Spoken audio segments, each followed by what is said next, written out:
Hello again, everyone. How's it going today? just stumble all over my tongue. That's how we roll here at All Dragons Lego Building Streams. Happy Wednesday, everyone. How's it going?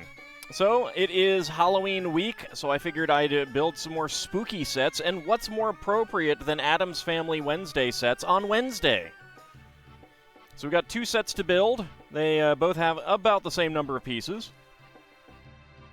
So let's go ahead and start with this one. Hope everyone's day is going well, and their week is going well as well. How many more times can I say well?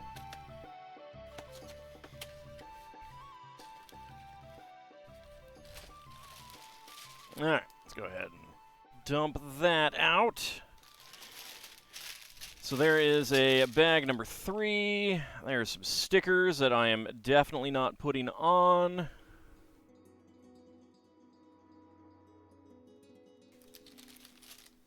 Instruction booklet that can go over that way. So there's 7.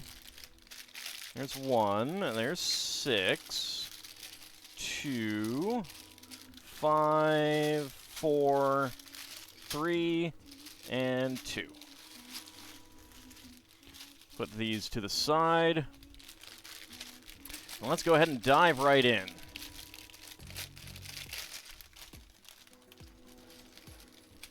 I think Season 2 for this show is out. I watched Season 1. It was pretty good. I haven't gotten around to watching Season 2 yet. I'm rewatching MacGyver, which is always a fun time. Probably my favorite broadcast television show.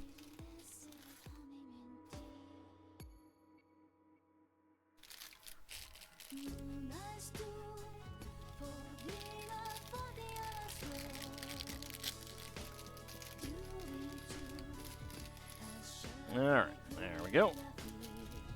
So this is a buildable figure with a little base. It's an interesting kind of size that they've been doing.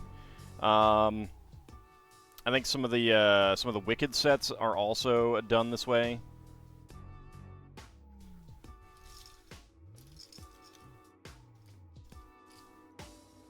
But there's a lot of interesting pieces in this. Alright, let's see. Where are my... There's the...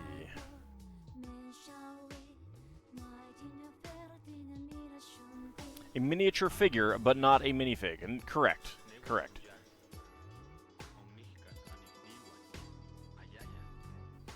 And there are microfigures, which they use as like a little statues and stuff. These are typically referred to as microfigures, or at least by me. I don't know. There's some other figures that are a little bit larger than that. That I don't think they make anymore. They used them in like the board games that they did. Howdy, Gildatongue, how's it going?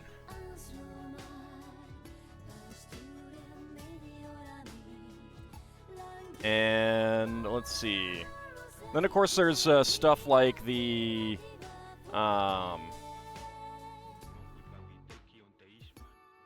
homemaker figures, which are pretty big. And then there's the buildable maxi figures, as I think the Lego community calls them, which are minifigs, like brick-built minifigs that are very large.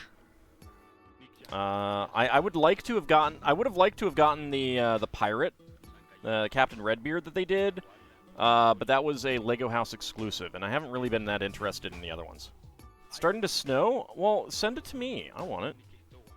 Howdy, Cloud Warthog. How's it going? Not a good day at work? I'm sorry to hear that. Are you home now, at least? Free from the bonds of work? Freed from that bondage? You just said you can't send it? Well, it's not my fault. I guess you just have to enjoy it then.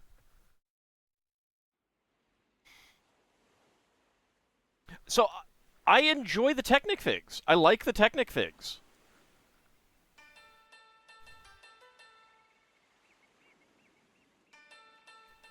Not for another 3 hours. Oof. Oof. Well, hopefully the rest of the day goes very smoothly. All right, where are my 1x2 curved slopes? There's one.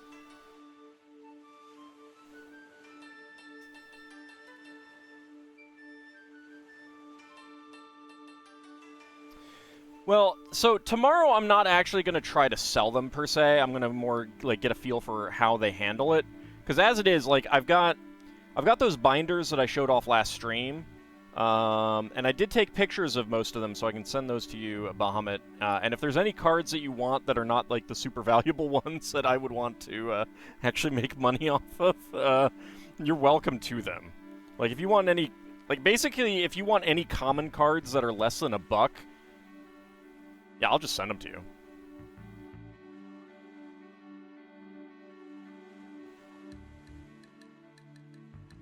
I did look. I have a few feline cards, but not a whole lot. And I don't think I have any other summon cats. No Tundra for you, then. Not unless you want to pay the full price for it. That one is getting sold, as is what was it, Lion Eyes Diamond or something like that? That's my other $400 card.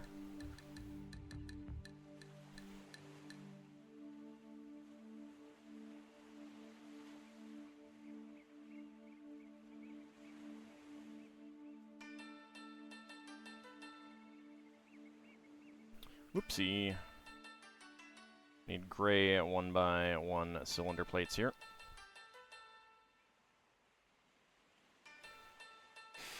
If only you had $500 to spend, yeah. Yeah, I know.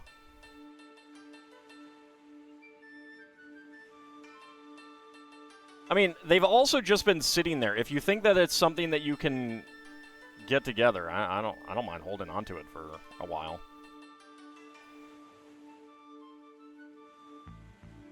Like, I would rather these go to collectors that I know than random people out there.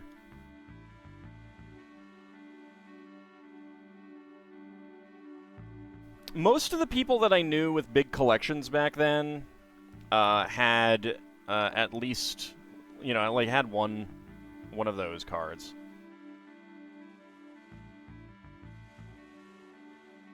They were rare, but not like super rare. All right, so this is a typewriter. Interesting use of the hockey stick for the carriage.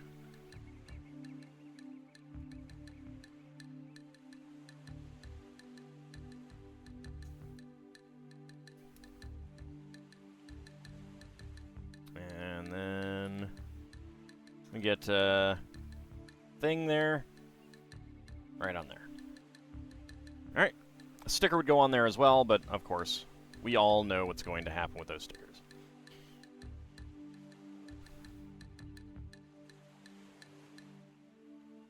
I mean, the main thing is like I just want to like find out, because I gotta dig out the cards that I have that are not in binders.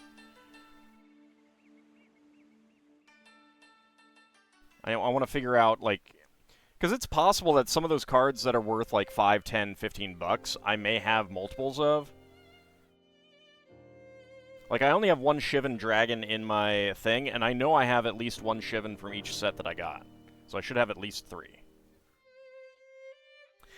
You're not spending $500 on a card unless you're a multimillionaire? That's fair. That is perfectly fair.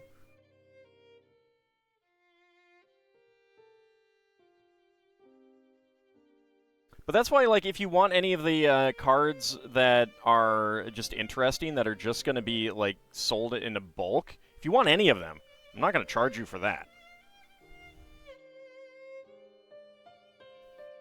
So I'm pretty sure that it's going to be a thing of individual pricing for, you know, various cards, and then bulk for all of the commons and stuff like that.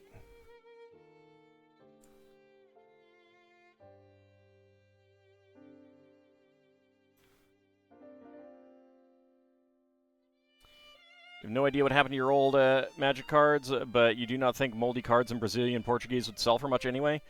Okay, so if they're moldy, correct. But the international sets do seem to go for a bit more. And I think it's because they're being sold to Americans, and that's, different. So an American collector who's actually trying to collect cards, they might be interested in the same card that they already have, but it's in another language.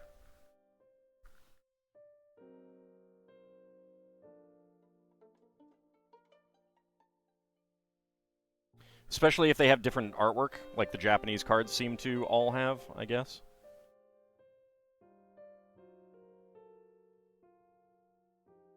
Did somehow get a Chinese Urza's Mine once.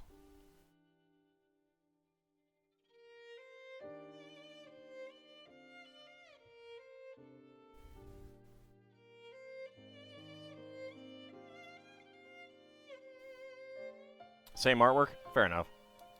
But still, people might be interested.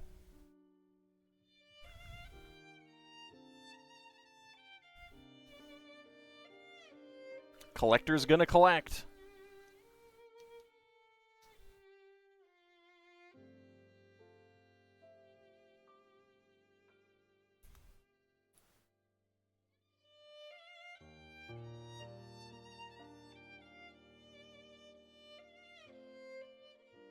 Howdy, Sealan. How's it going?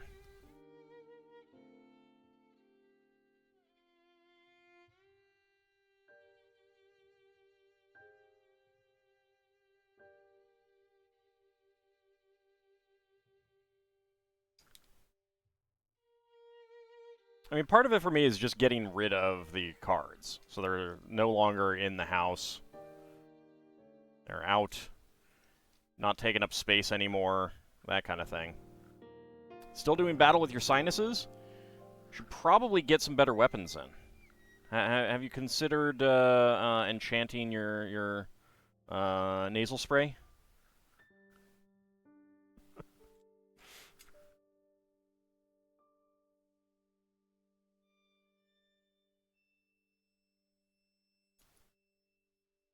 More concerned about digging out the old AD&D books that are at your parents' place? Ooh, nice.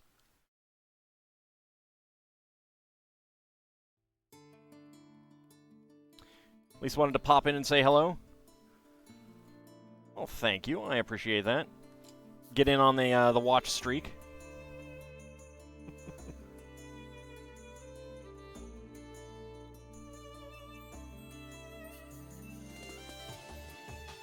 Yeah, I decided to start putting all of my cards into a spreadsheet, so I know what I have and how many and stuff like that, and figure out because a revised version of a card is going to sell for a different price than a 4th or 5th edition. So I want to figure out what I have, how many I have. And I'll definitely be keeping some of the cards. I do have a few Tony DiTerlizzi card art. I'm going to keep those. Going to go lay down, watch some Lego Dragon playing Aiden. All right, I hope you feel better, sir.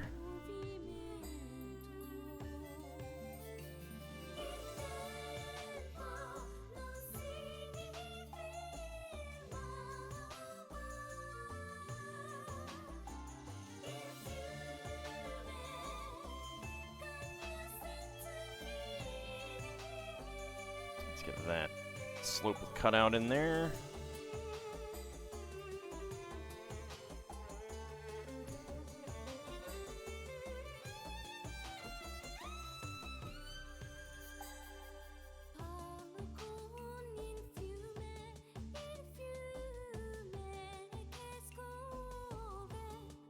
Once I get everything put into the spreadsheet, I'll post it up on the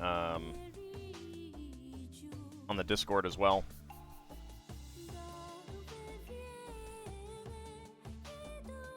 all in furtherance of me getting rid of the cards, freeing up space, and getting a little bit of cash for it.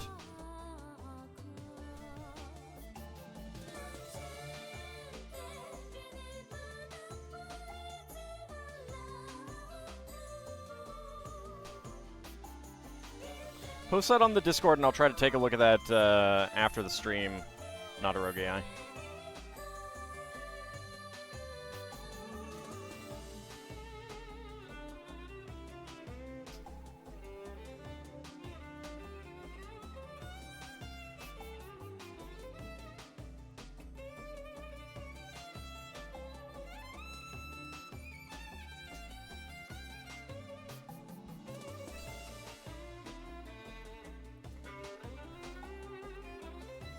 Obviously, without a lot of work, I can't get, you know, a great price for the cards.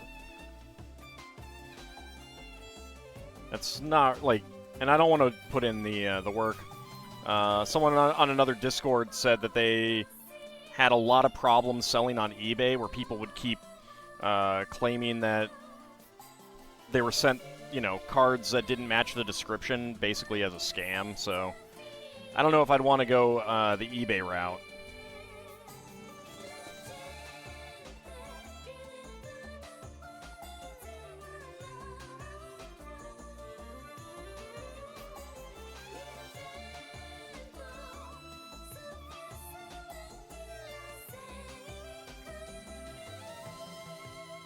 Because it seems like a hassle.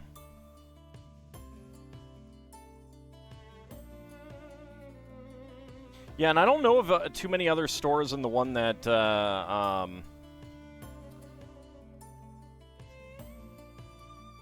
I called that actually do that. But they have a thing on their website where you can buy individual cards, so... And they don't seem to have a whole lot on their website from the sets that I have, so... I'm hoping that will be something that would be of interest to them. Much stream, indeed. 7-stream streak. Wonder how high the streams actually get. The streaks I actually get, I should say.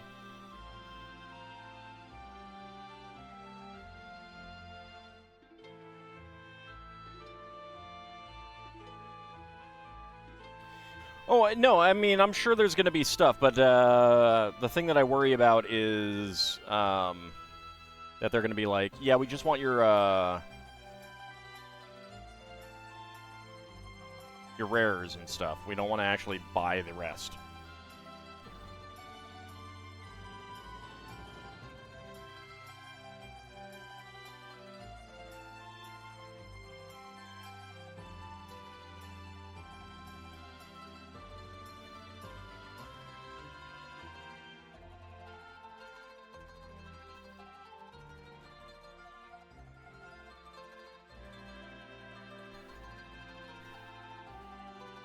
No, I figure. I mean, I do have cards that are on the reserved list, so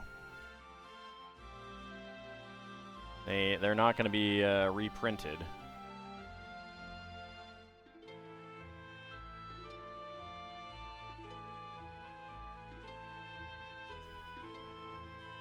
Well, store credit is not going to do much for me, unfortunately.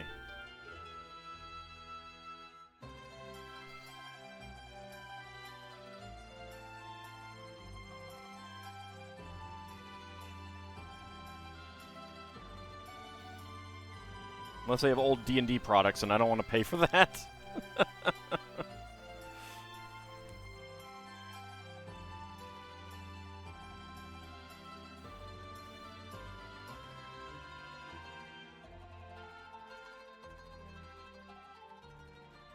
They do things outside of Magic the Gathering.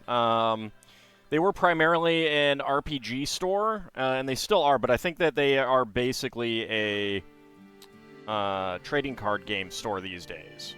So there's not really much that I would be interested in.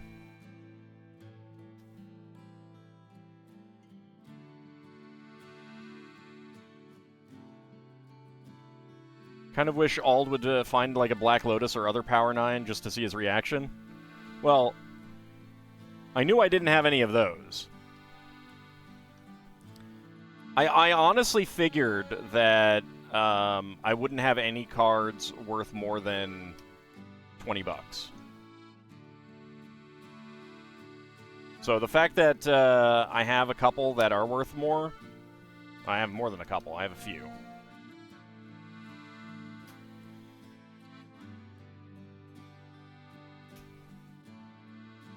There we go.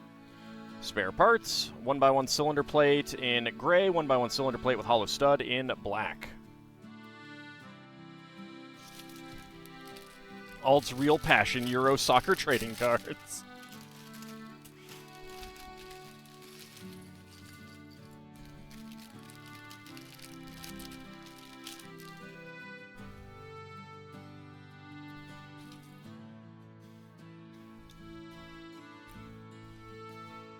I mean, if Wizards of the Coast still made things that I wanted, then that would be good. Like, store credit would be good there, because I'd be able to get D&D stuff, but I don't really care about their D&D stuff now, so... And I seriously doubt they're going to have much old D&D. Much in the way of old D&D products.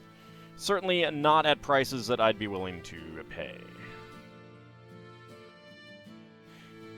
But yeah, like the, I think the Lion's Eye Diamond, whichever one that one is, it's Lion's Eye something or other. That one is basically near mint. I never played with it. I never put it into a deck. I almost certainly put it right into the card sleeve as soon as I got it. So it's in really nice shape.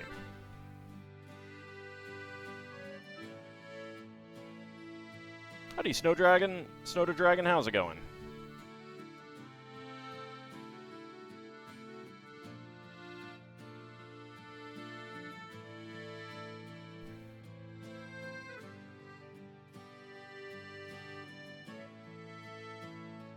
Forgot today was Wednesday.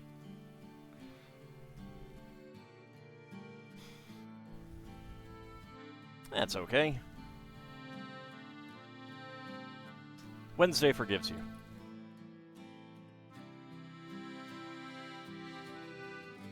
No, I have not. I did order it. There was a new gift with purchase, so I ordered it, but it's back ordered, so I won't be getting it for a little while. And I'll probably be going through a lot of big sets because they take up so much room right now, and I need to get some of that room cleared up. So I don't know if I'll be doing too many small sets over the next couple months.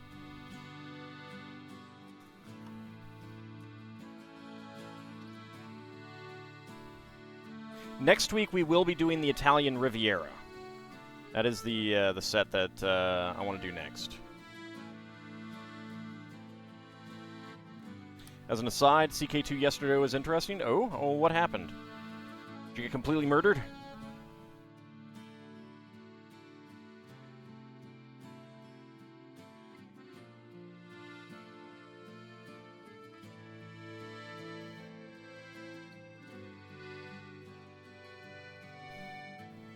Did you murder all the people who deserved it? That's what should happen in CK2. It's always the best thing that can happen in CK2.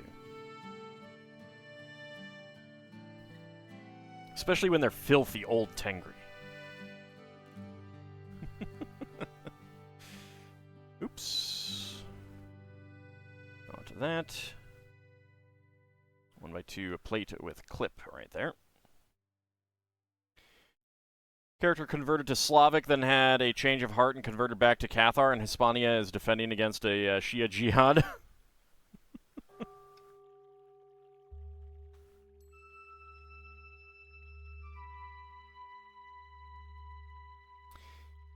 Another 1x2 plate with clip and a dark brown. 1x1 tile. Slope.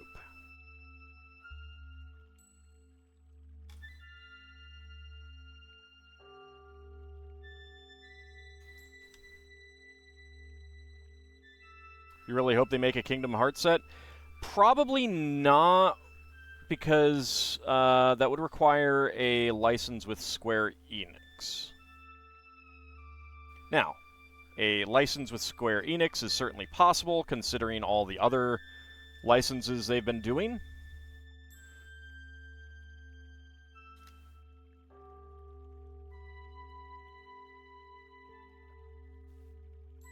And they do have Disney already.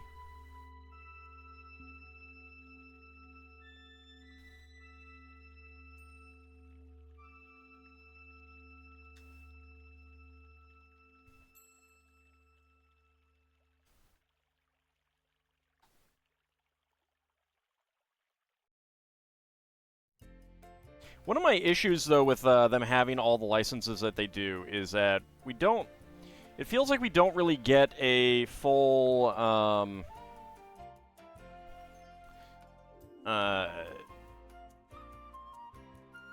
like a full, variety of the of sets that we could get. Like, we're due an Enterprise D next month, but like, we're not going to get a full line of Star Trek sets. They're just going to be like probably a few collector sets. And, you know, it would be nice to get full lines of some of these properties. Well, yeah, but is it really Kingdom Hearts without the FF characters?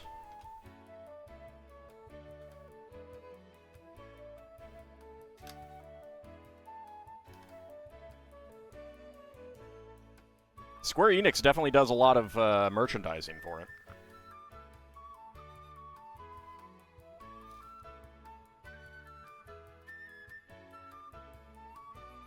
No, another Let's Player I know started playing it and just really did not like it, and he's a big Kingdom Hearts fan, bigger than I am, so I haven't really looked into it any further.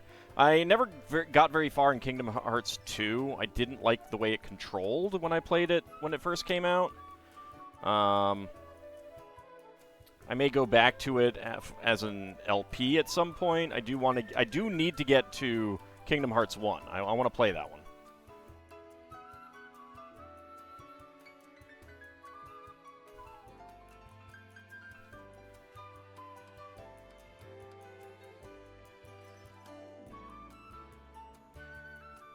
So that will be a Let's Play on the channel eventually. I had some issues on my old computer. I haven't tried it with the new upgrades.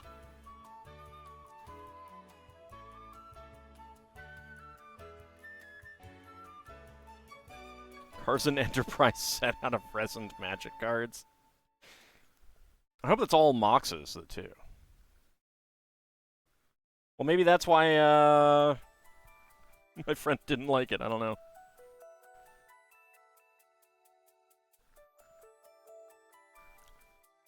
Glad you got your boyfriend the Deep Space Nine Blue Bricks last year. Yeah, like, I don't expect LEGO to be able to do as many as Blue Bricks was doing, but I do feel bad for the LEGO / Star Wars fans who were willing to go for Blue Bricks, who now don't get that variety.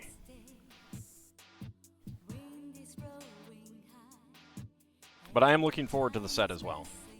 I will definitely be getting that one when it comes out. And all of the minifigs. And it'll have a gift with purchase, too. A shuttlecraft. So you have a gray skull, which I think I have one of these from another set. I'm not sure what. Gray minifig head with the skull print, but it's in dark gray rather than black, which is an interesting choice.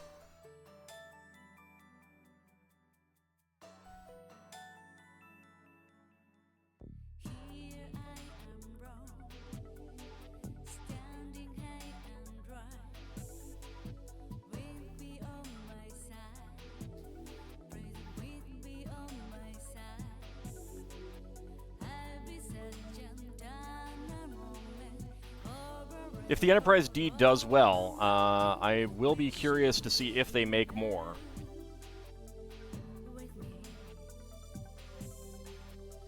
I mean, I was really hoping with the Lion Knight's castle and the Viking set and the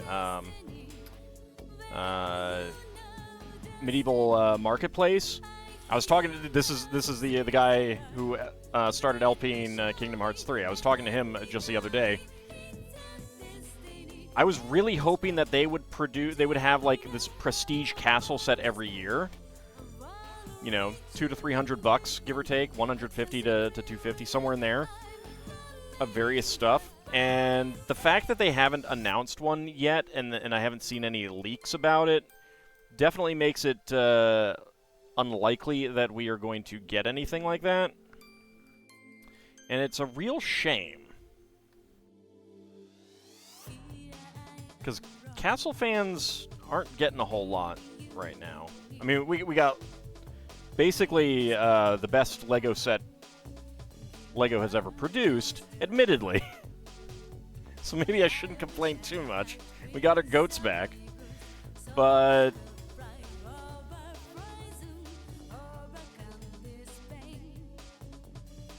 I don't know. I'd like to see a constant thing. And if it's just one set a year, that's not too bad. I mean, we're getting some other things. The,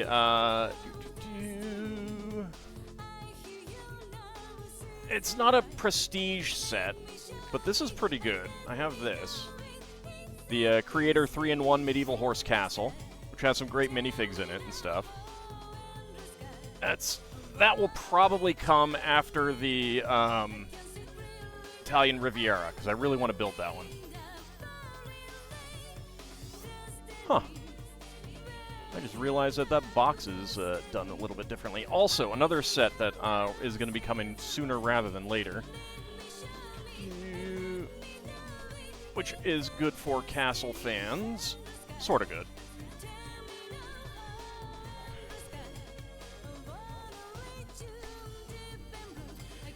The minifig vending machine, the capsule machine, because it has some classic space and classic capsule-style minifigs.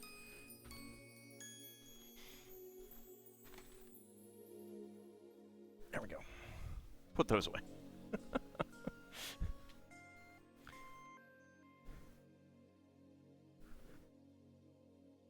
I don't mind the licensed sets, and they oftentimes are really good, and it is a way to bring in new audiences and stuff like that.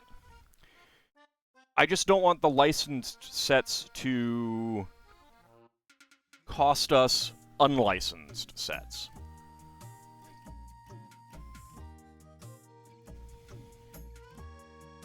LEGO needs to give us a historically accurate Hillfort set with locals versus Norse Raiders. So we have metallic dark gray leaves, which I don't think are in any other sets, and black flowers, black rose flower pieces.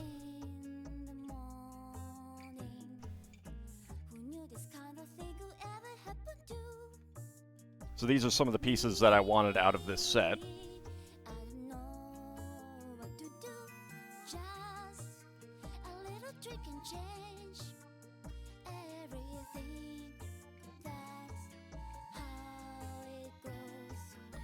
And trans black leaves.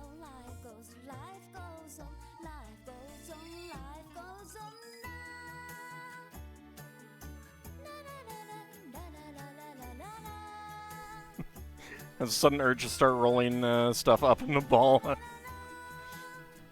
It's Suikoden. It's not, oh shoot, I'm blanking on the name. What is that?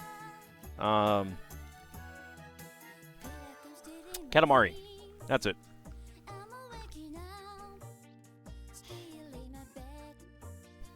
You don't want to lose space to Star Wars, and especially not lose Castle to Harry Potter. I don't think we are. Space is kind of losing out to Star Wars. I mean, I will grant that. But I don't think that we're losing out Castle to Harry Potter. And the big thing is, where the heck is this supposed to go? Exactly. No. Upwards. Okay.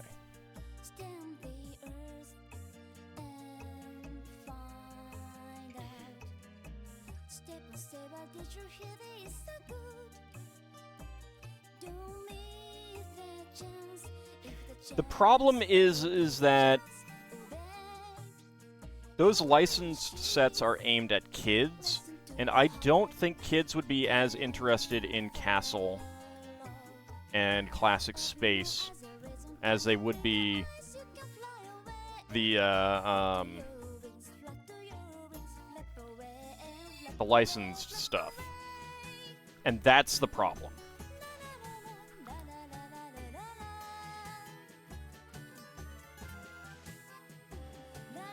Kids like what's familiar. That's why cartoons are such a great avenue for advertising, really.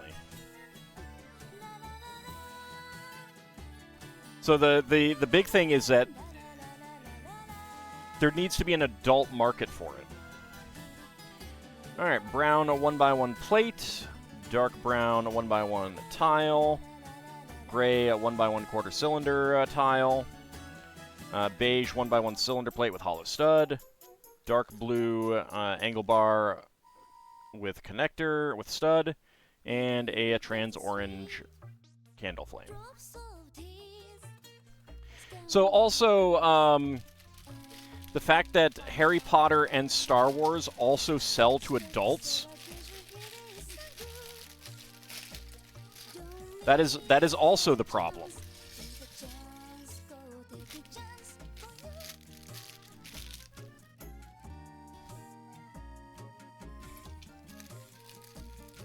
Like, I know so many adults who absolutely despise it when a 4+ set comes out with a minifig that they want, because they want that minifig. When kids don't care that much, kind of thing. Like, that is a way for LEGO to get adults to buy those sets.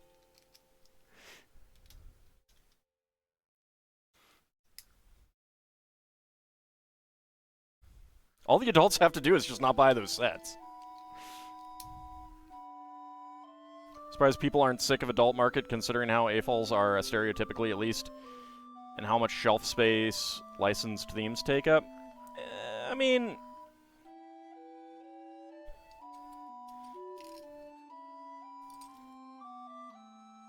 there's different types of adult fans. There are different adult markets out there. There is, like, the adult Star Wars market. I mean, obviously there are adults who buy other sets too, but there are a lot of adults who just buy LEGO Star Wars. They love LEGO Star Wars. They don't love LEGO. They love LEGO Star Wars. They don't buy 18+ sets that are of other themes, other licensed properties. They just buy Star Wars. So that is an adult market in and of itself. Then there are the adults who buy an occasional set. You know, they enjoy LEGO, they like building, and they put the things on display, and that's about it. So they buy just a relatively small amount, but they also have the funds to buy, a few $100 set here and there, Like, they like the NASA stuff. They like Hocus Pocus, so they bought that set. They like Fast and the Furious, so they bought that. Or they like the Technic stuff, they're a fan of cars. All of those things. Like, there's these different sub-markets that focus only on one type of thing, kind of thing.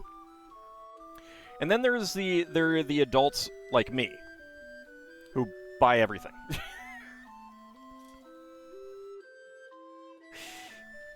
who have large collections and are primarily interested in getting more parts for their own builds. Not that I've done much of that myself lately, but my goal is to get back to that at some point. We'll see.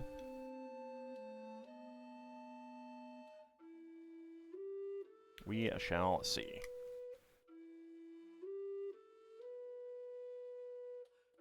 So there's a lot of different adult markets there that LEGO is catering to in multiple ways.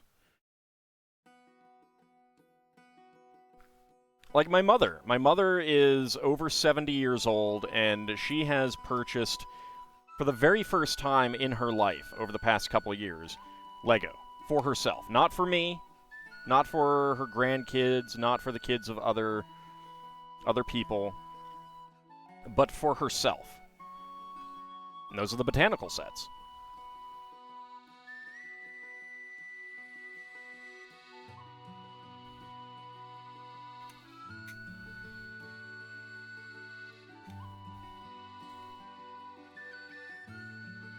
So that's another market. And like, if you have a Costco nearby and you want to get botanical sets at a good price, hit up your local Costco.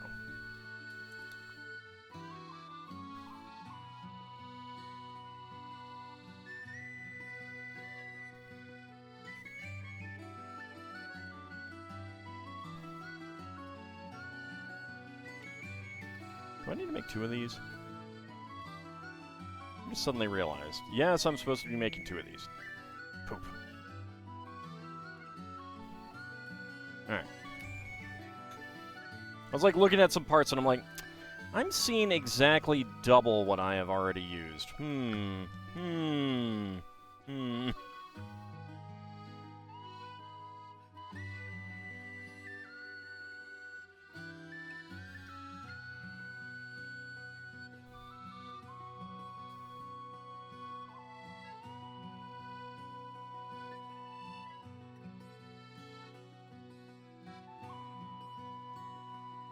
mean, I just love building, so...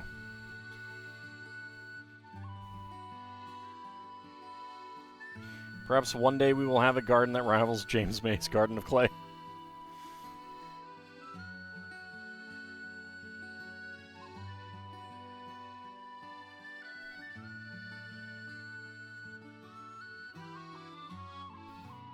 Yeah, like the bulk of the adult market now is primarily people who are just buying a few sets a year. The really cool things that are either related to an IP that they like or one of the other big display pieces that they like.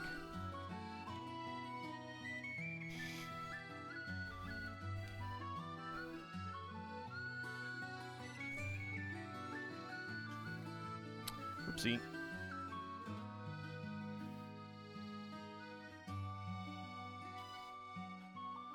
Forgot that part.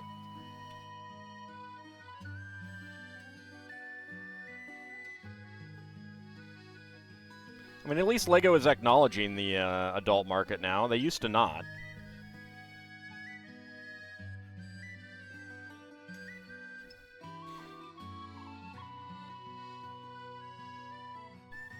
Like, right before they started acknowledging the adult market, the White Stripes wanted to have a LEGO tie-in where, like, I think their album... Because they had that video, I don't know the band very well, I just know that they had a video that was LEGO built. And they wanted to do a tie-in with LEGO that, like,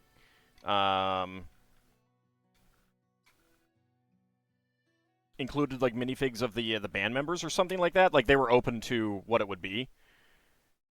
And LEGO said no because they're a kid's toy. And if it had just happened a couple years later, I think they would have been all over that. In fact, I probably would have bought that album, not knowing anything about the music. Because of that tie-in.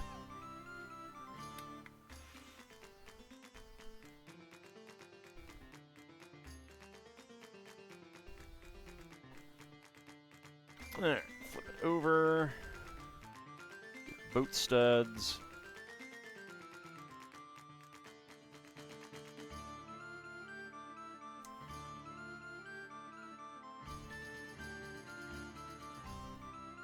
But now LEGO has wisely wised up.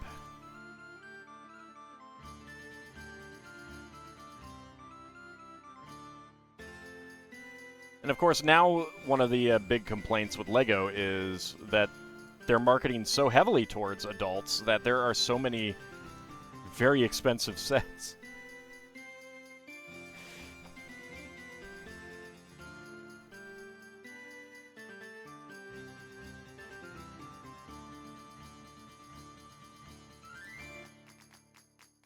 I do think that they're a very well-run company these days.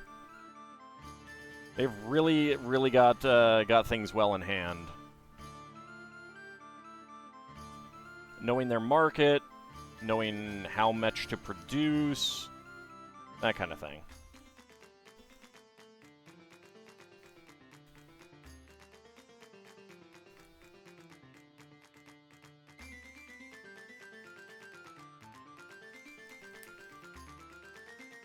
Okay, a Barrett cosplaying Santa, dressed up as Santa, that would be an awesome image. I want to see that.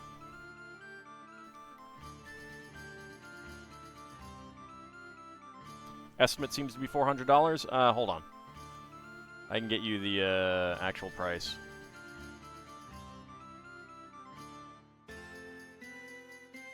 Unless it gets changed. It is possible that it'll change.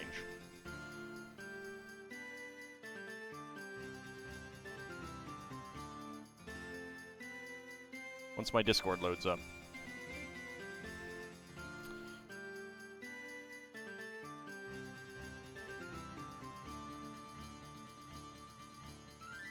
Alright, let's see.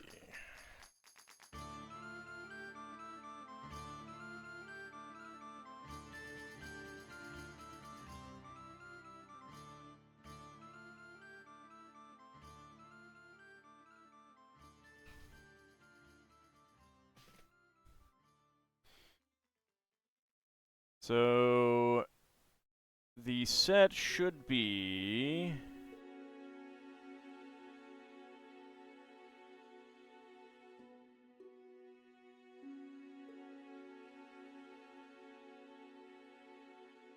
I can find the actual price. I just need to find the right post.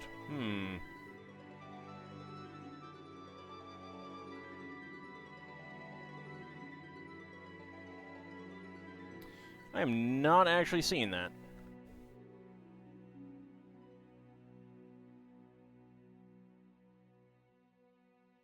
Pretty sure there was a list, because it's coming out in just a little bit.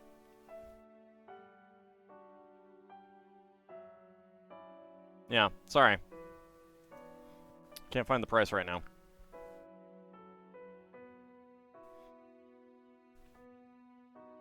I'll try to look it up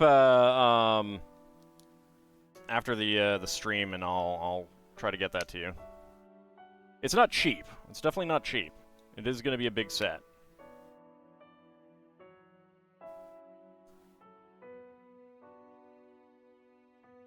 But it will have a gift with purchase, as I mentioned, so that is always nice, and that does help to reduce the overall costs.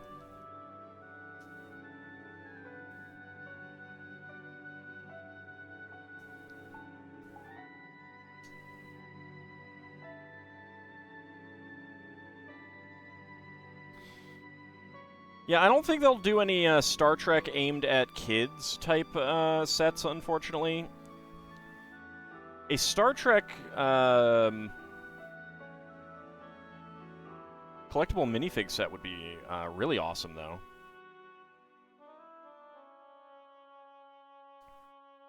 Like, imagine that. That'd be cool. Considering that the FF set made them a shit ton of money, yeah.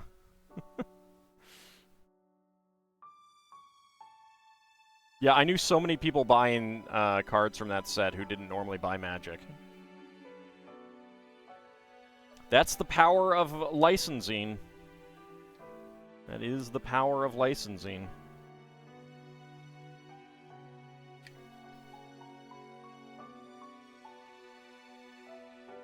$399.99? Yeah, that might be it.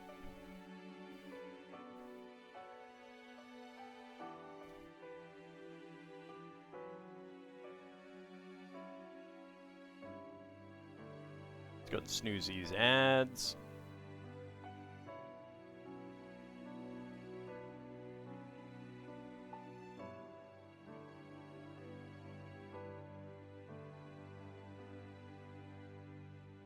Alright, so that slides in. Did not go all the way in?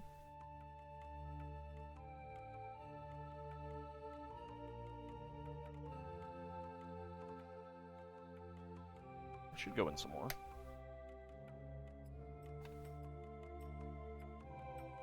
Alright, what is creating a kind of a snap effect?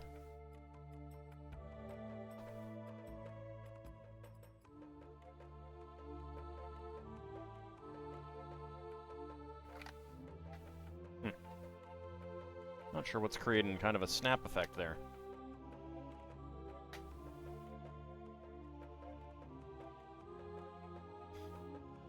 That's okay.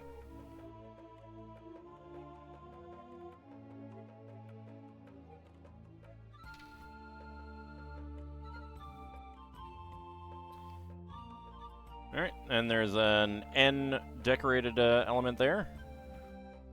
Slide that in to lock these two in place.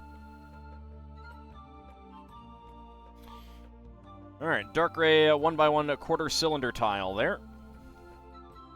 As our spare part. Let's go on to bag number 4.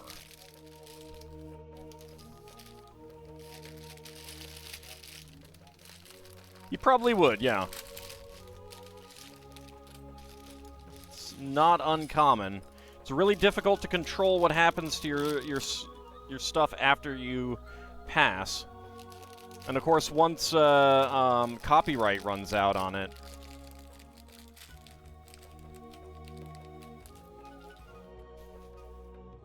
it's not going to be a whole lot that anyone could do.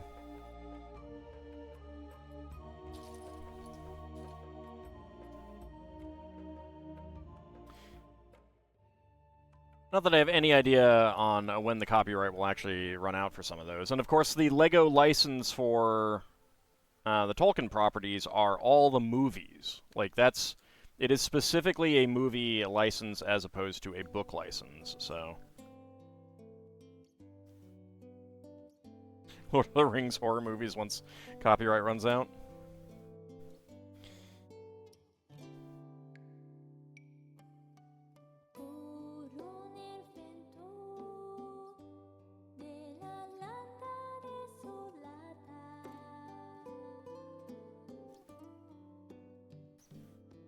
Where Smeagol really does throttle you like the rabbits he likes to eat. Not that they could call him Smeagol, they'd have to just call him Gollum.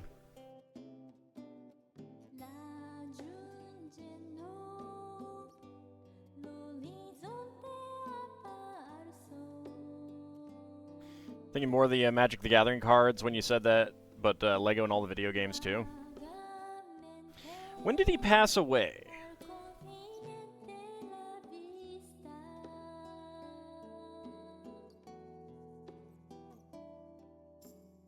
Because there were games quite a while ago. I mean, as we talked about on Monday, I had a game in the 80s, and of course there was the animated stuff in the 70s. September 73. Okay, so yeah, that would have all been right after he passed.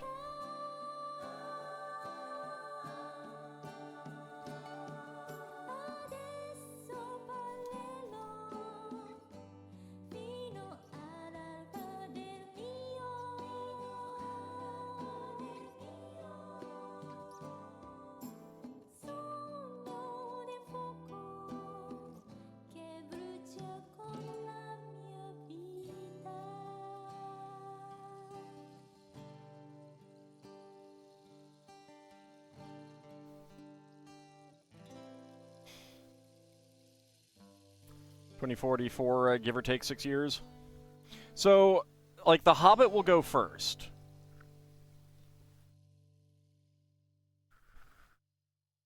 And then you get a thing where, so you can make stuff based on The Hobbit, which includes Bilbo, but not Frodo. It includes the One Ring, but more as just an invisible ring. I don't think you could call it the One Ring. Gollum, Gandalf, the dwarves, etc. But you wouldn't be able to use Gollum's backstory, for example.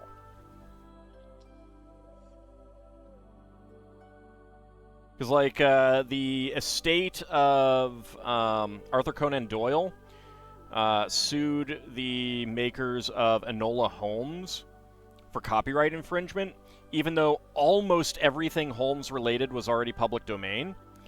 And their reasoning was that Holmes's emotions were what they decided was still under copyright.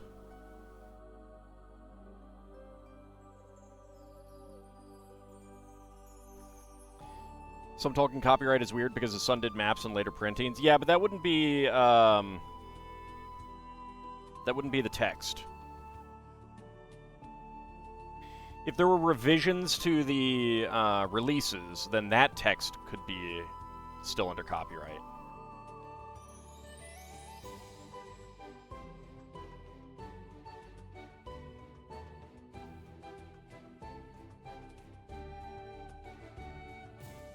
Hobbit horror movies like they did to Steamboat Willie.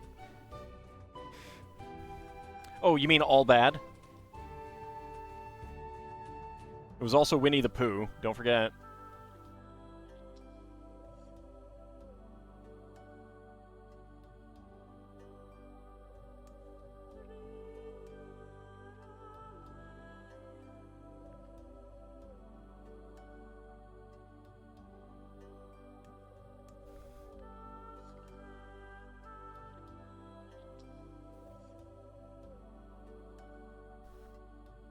Shudder to think what Amazon could have done with full access to the Silmarillion.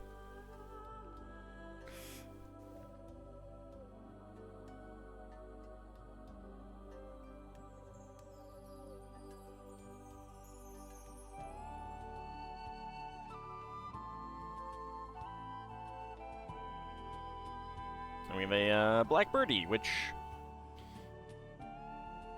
The downside of this, since it's being treated as an architectural element rather than an actual bird, is that it has no eyes, but still is a black birdie.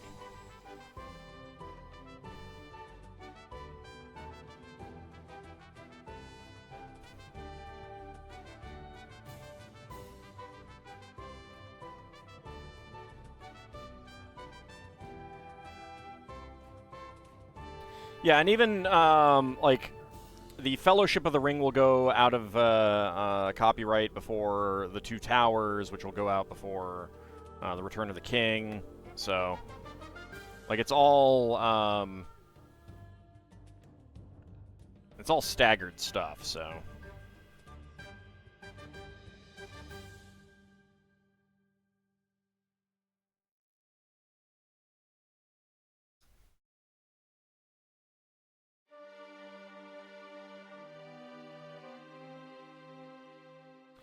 but honestly, like, copyright needs to be fixed so that things go out of copyright a lot earlier, honestly.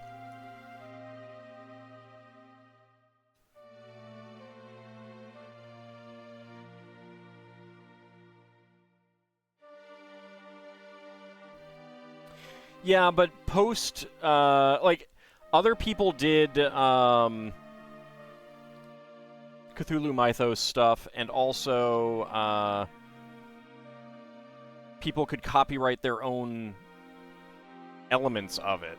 So that's why the original Deities and Demigods Cyclopedia had to be republished without the Cthulhu Mythos material in it, because it used some stuff from Chaosium, and when they published it, they had like a verbal agreement, not a written agreement, and then that broke down.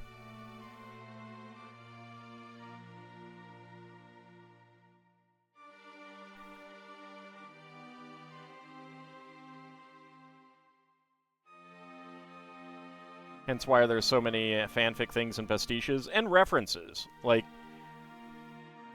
Arkham being just this generic name that gets used in everything these days that's supposed to be dark. That's in large part because of the copyright situation.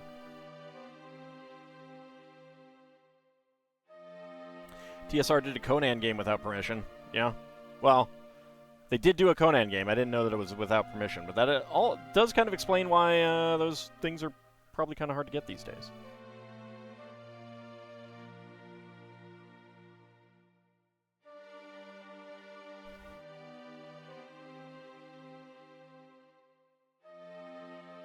I remember the cover for the Red Sonja one.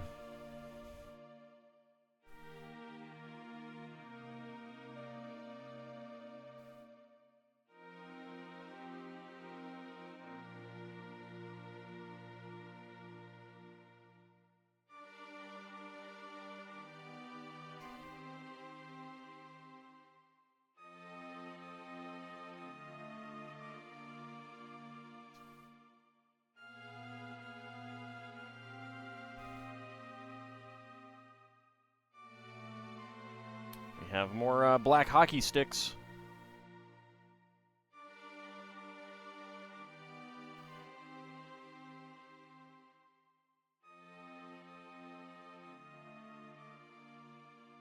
Howard did have heirs to have an interested estate.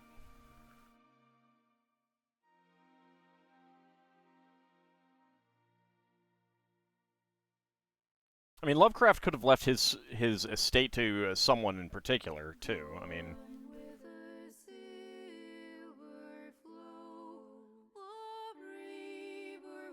just because he didn't have any kin. That is just a goof on his part, really.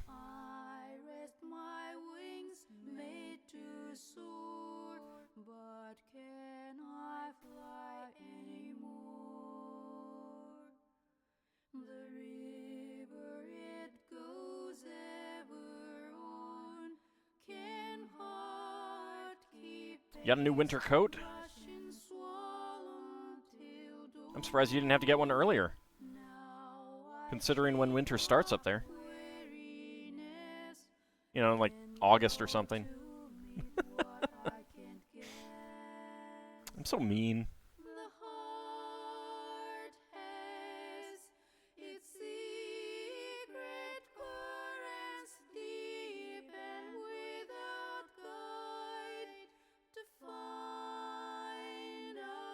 Felt that was a little loose there, and then I noticed, oh yeah, there's a 1x1 cylinder plate on there. Mega Flare's all evolved Lego for that. Sweet, you just sorted them for me. And I mean really sorted, since you obviously use your Mega Flare for everything and claim that it can do anything. That just sorted them perfectly for me. Thanks!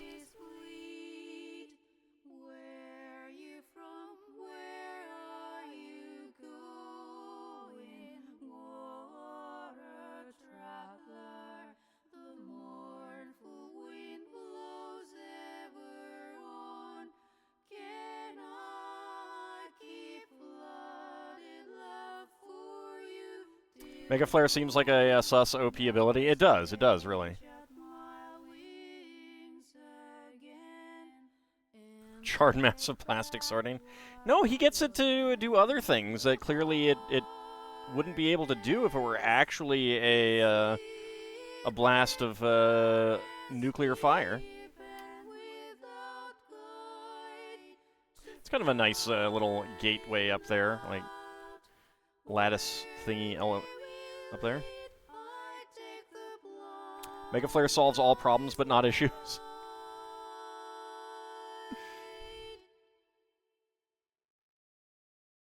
I don't think it actually does, though.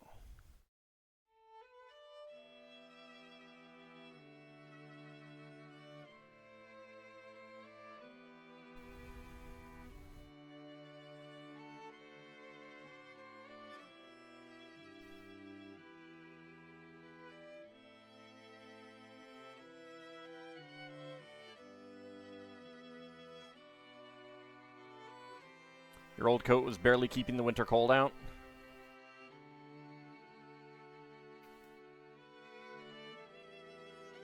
Ah, winter.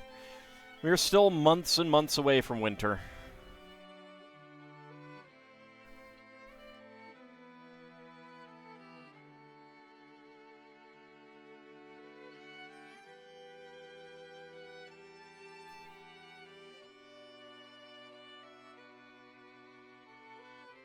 Who's the dragon that uses Mega Flare? That's right, you. You should know what the Mega Flare can do and cannot do.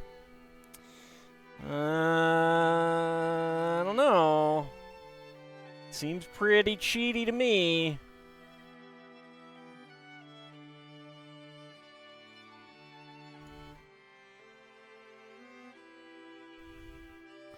Oops, I want the brown.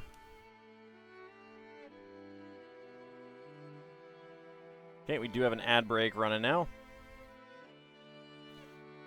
You perhaps need to keep your jacket to hand. It has been a bit nippy. See, it's only flannel weather right now.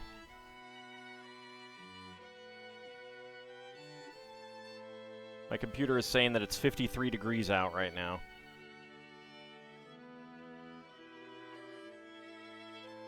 Not your fault that Mega Flare is powerful. I mean, you're the one that's creating it. Dictating what it can and can't do. I think by definition it is your fault.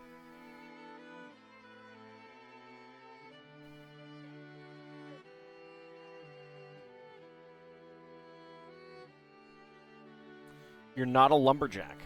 You don't have to be a lumberjack to wear flannel.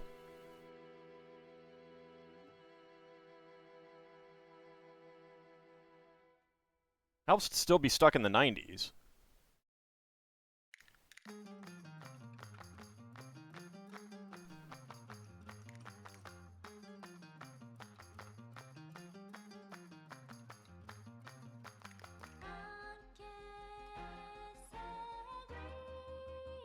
That means they're not okay.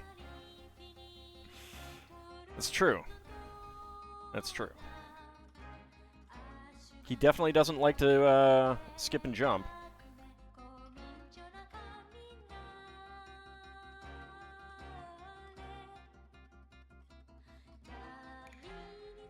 Or press wildflowers. So I think this is the first gray scorpion that I've had. Another reason why I wanted to get it. Get this headstone there. Alright, spare parts. We got a pneumatic, 8L pneumatic tube,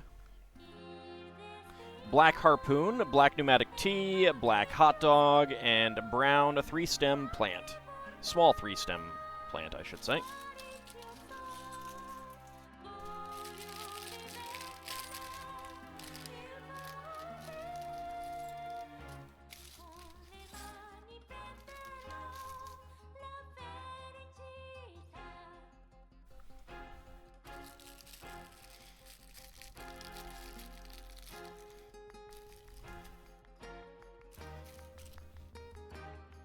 I mean, I was wearing shorts until just like a couple weeks ago, so.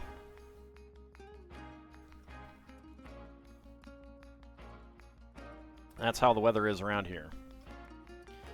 Alright, so this goes right here.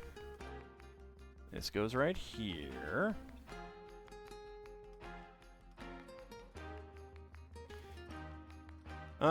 Actually, I think that I want to do the dress rather than the regular outfit, so... Oh, 5 and 6 or 5 and 7, huh?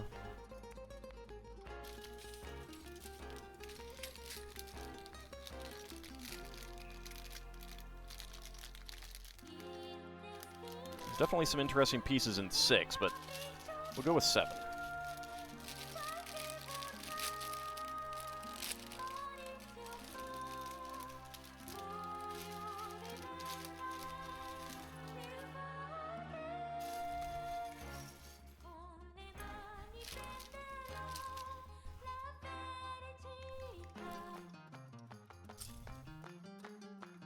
That was a big chunky piece. Jeez, I was there is a one that's not like a full brick height, which this isn't like a full brick height. No, it's not. But it's close. It's weird that it's so thick. I was expecting one that was not that thick. Because there's a piece that I think has the same dimensions. But I'd need to go pull one out to see.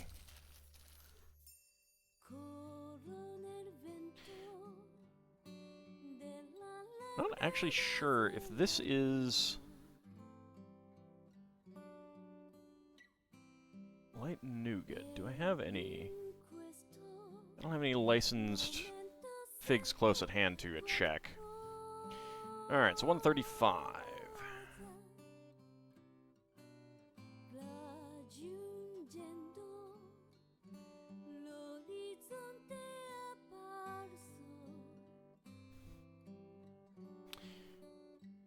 Black inverted tile.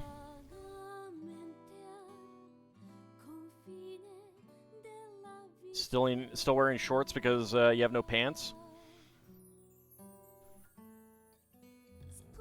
Well, at least you're wearing something. I don't know that I'd want you to be pantsless when watching my streams, you know?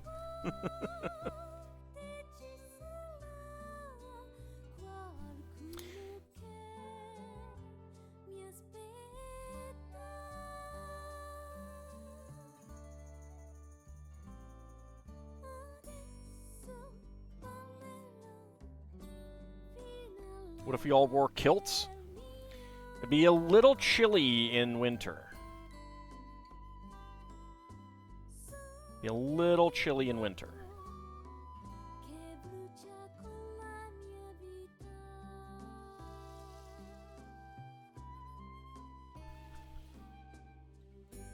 Alright, need a... let's see, are these the... yeah. Okay, so the trans black feathers. 1x3, a plate with round ends. Scots did okay. What's wrong with chili? It's a hearty stew. Not a fan of chili, actually.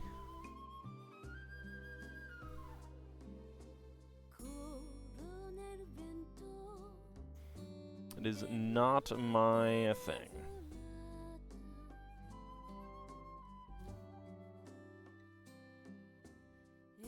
Not the biggest bean fan, you know?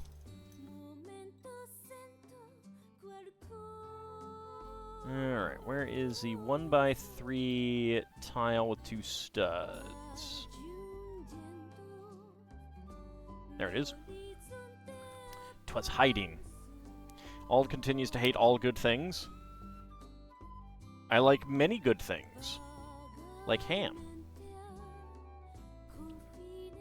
And Lego.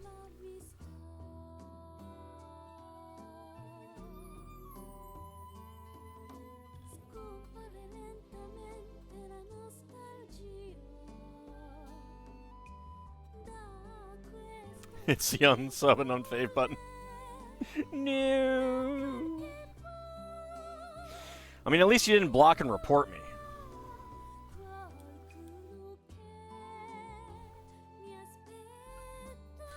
Can't wear a kilt without basket-hilted claymore, brace of pistols, tam o'shanter, yeah. And then you got to figure out your tartan colors too, you know. And what if you're not even Scottish? How do you figure out your tartan colors if you're not even Scottish?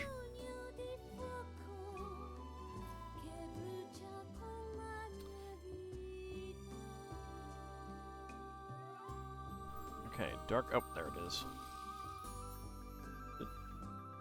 Yeah, dark gray. Alright.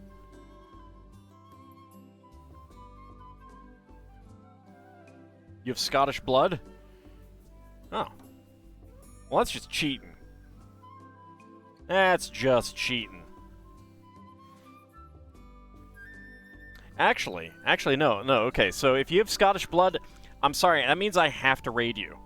I have to. It's required by my Norse blood. Sorry. Tartans weren't even clan associated until the 18th century because rich Scottish lords were bored.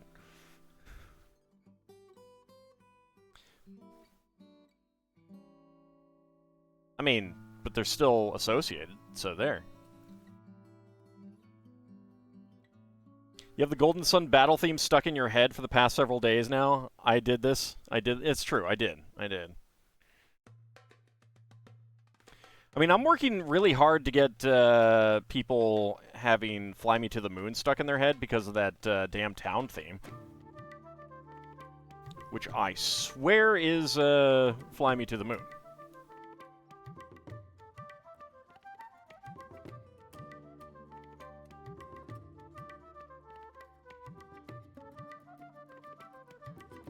How's it going, Wolfon?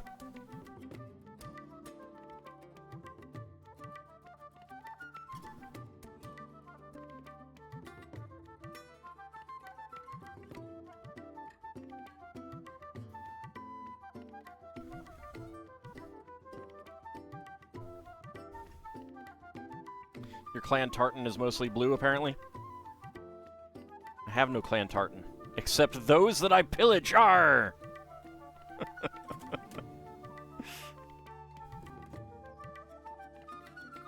I will sack your lands and take all your valuables, and then eventually settle there. Character has a kingdom title, so no more Norse culture. Oh. Well, that's okay. I can also be a Norwegian.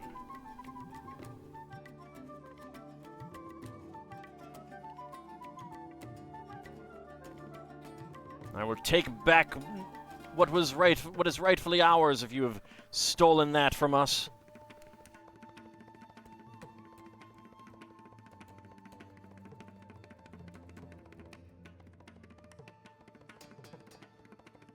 Got winter tires on your car now? That sucked, but it's done.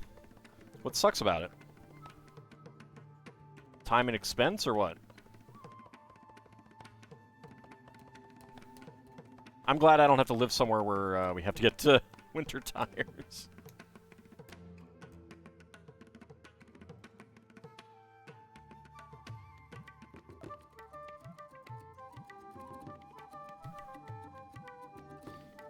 So this isn't light nougat, and I don't think it's nougat. Like, this is light nougat. We have another color. It's a kind of a more peachy color. I'm not actually sure what color it is.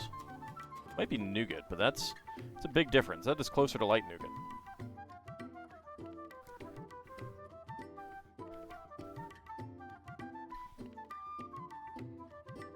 Oh, you had to do it all yourself. Oh, yeah. No, I would definitely not do that. But I suppose if I lived someplace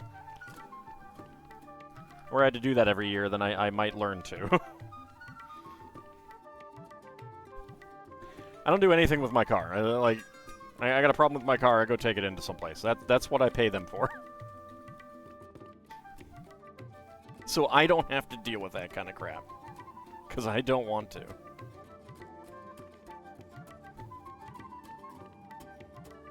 Don't have an official tartan, so you use the one of Edinburgh, because that is where you were originally from.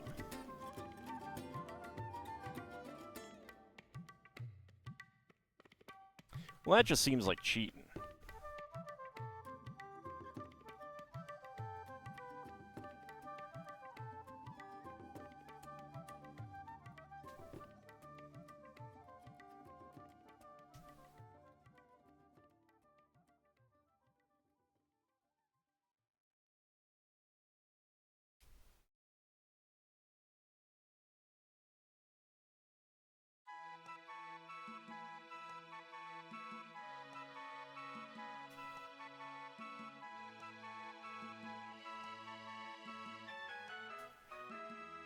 This is an interesting piece. Rather than having, like, it's got the same form factor as this part here, but then the hand on it, and it doesn't turn. I'm surprised that we don't just use that part in the and stick it in there. Maybe because it would come out too easily or something. I don't know. Instructions unclear. Attempts to wear tartaric acid. What is the national animal of Scotland? If it is the best.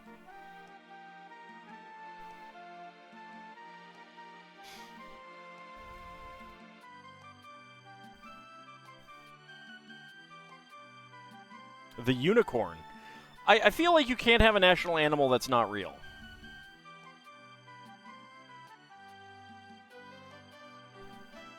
Should also be a national animal that's alive. So no fossils, no extinct animals.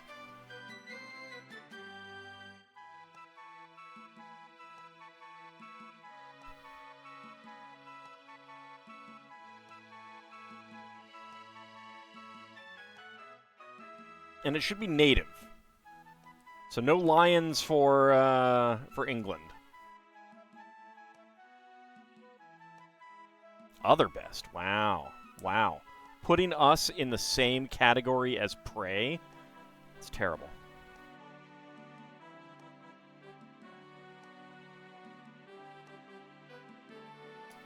Delicious unicorns. So juicy and tasty.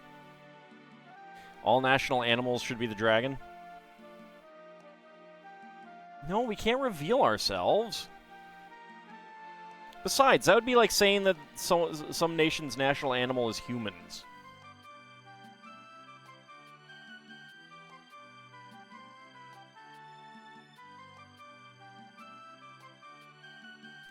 Got a new nut driver to change tires because the previous one broke. Turns out this one's less powerful, so the bolts were on real tight. It was a bit of a struggle to get the bolts off. Ooh.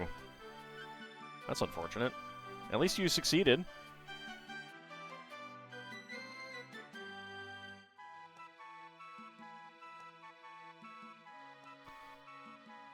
Humans are an animal, but A, it's a cop-out, and B, people make a point of differentiating between them. Especially when we try to eat them. I mean, if they're just animals, then why can't we, you know, have a little princess snack here and there, huh? Huh?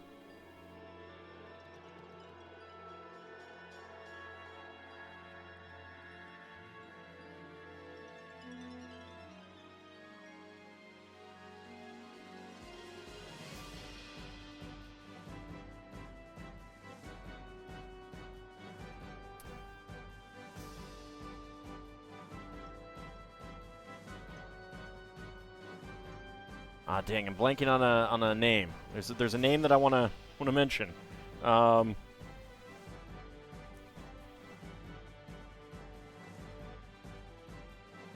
Shoot! Dang it! What's his name? Hold on. I gotta look something up. Give me a second.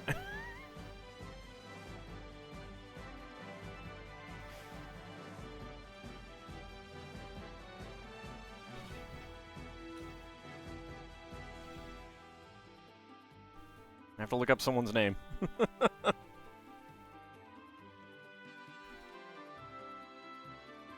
There we go. Okay. As Joseph Merrick said, I am not an animal. You know? If humans were just animals, then he wouldn't have to say that. Right? Right?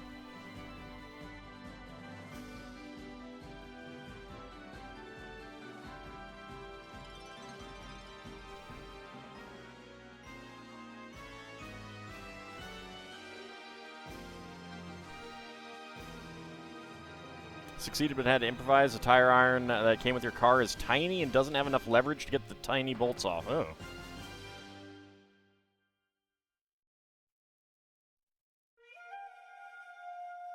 I'm glad I don't have to do that kind of thing.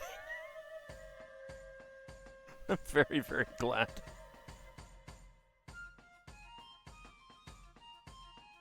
Now to see who knows who Joseph Merrick is.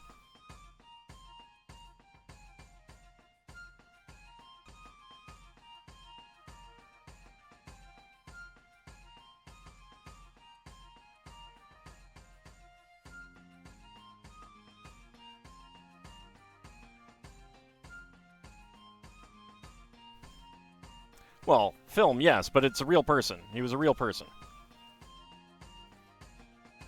That line is from the film, yes. Which is a really good movie.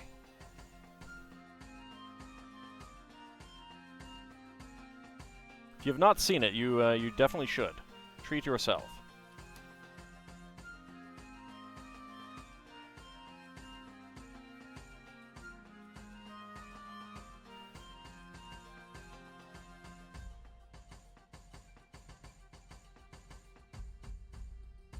Used to have this guy who had a small shop take care of changing tires, but he retired recently. Ah, that's unfortunate. It was David Lynch, and yes, I think it was Mel Brooks as well. And I believe Mel Brooks is not listed in the credits except at the very, very end as a Mel Brooks film. Because people would have looked at that and been like, this is a comedy, right? Or been like expecting a comedy when it wasn't. It wasn't intended to be.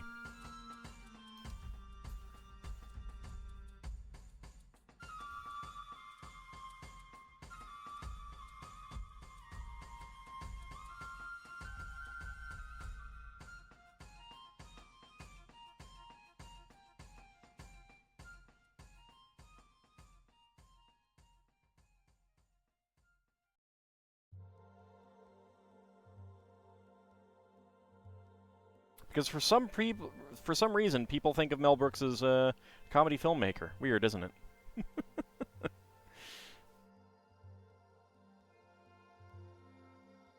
Yes, the set has a buildable figure.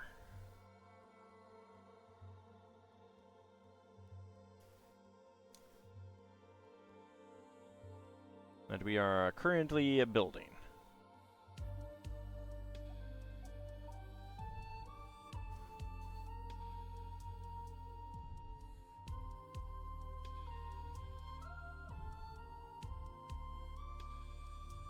Don't know what you mean, Ald? Every Mel Brooks film you've seen is a straight edge sober film?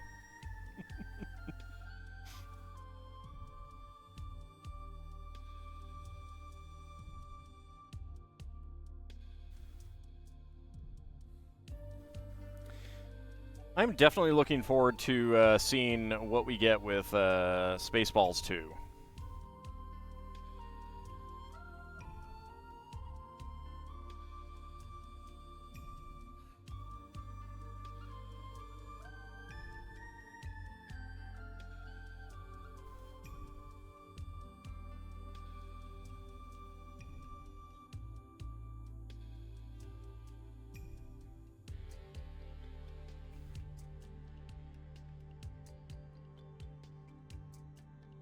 That's the same as my luggage.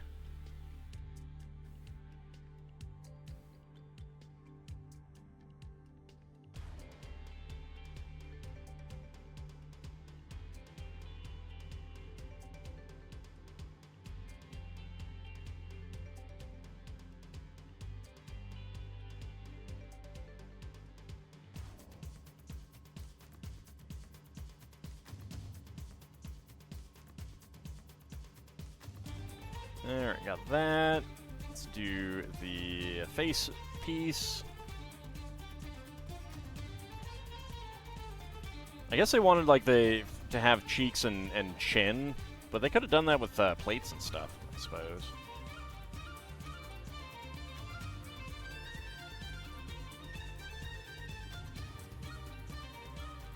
Give her some horns.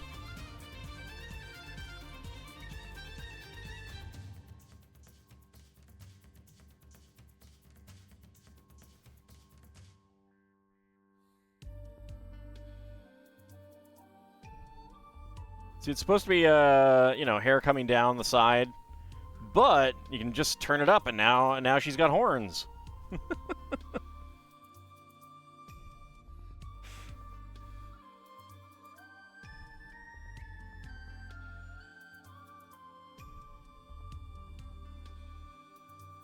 Where's the other? There's the other macaroni.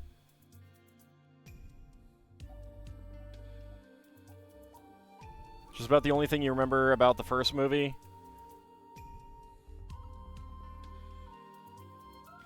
Those are clearly tentacles.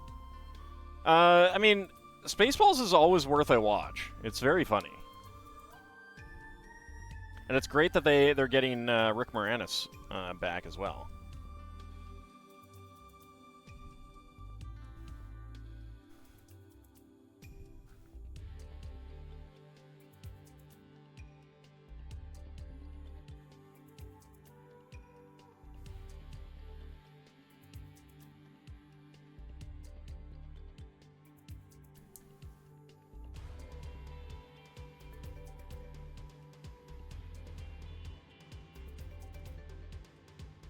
Nope, no John Candy.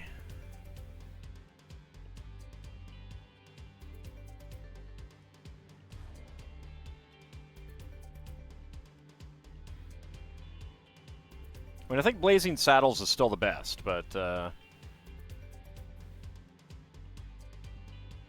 Spaceballs, History of the World Part 1, all great.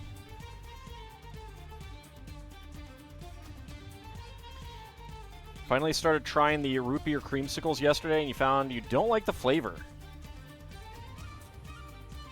Is this a frozen confection, or is this something that you tried to make?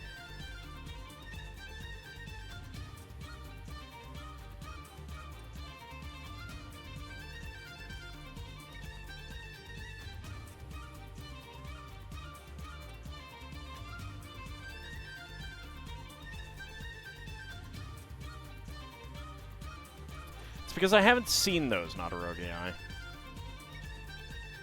I also haven't seen, what, Young Frankenstein?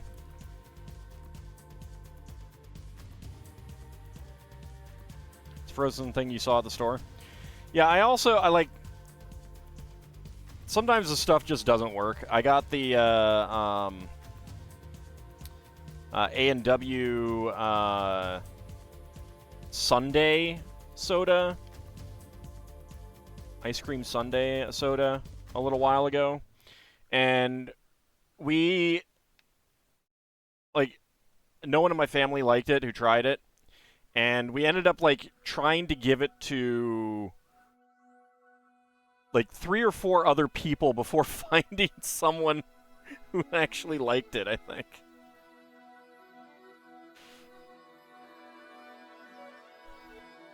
It is a propeller dress, yeah.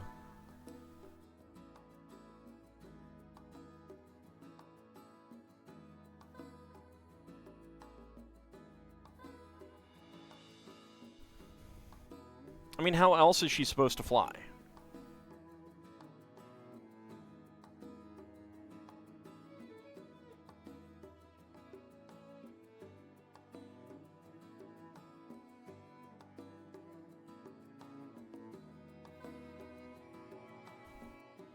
Got them along with the orange creamsicles a few weeks ago. Going through the orange creamsicles.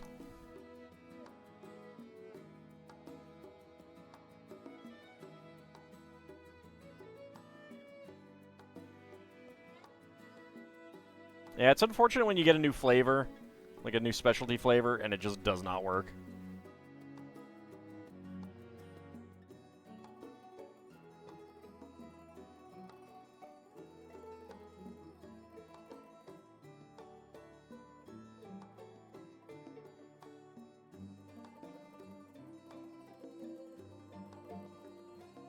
Oh yeah, orange creamsicles are great, yeah.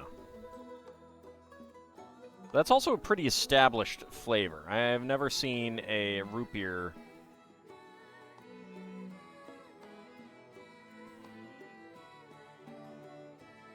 like ice cream pop. See, that's how she flies. That's how she gets from place to place.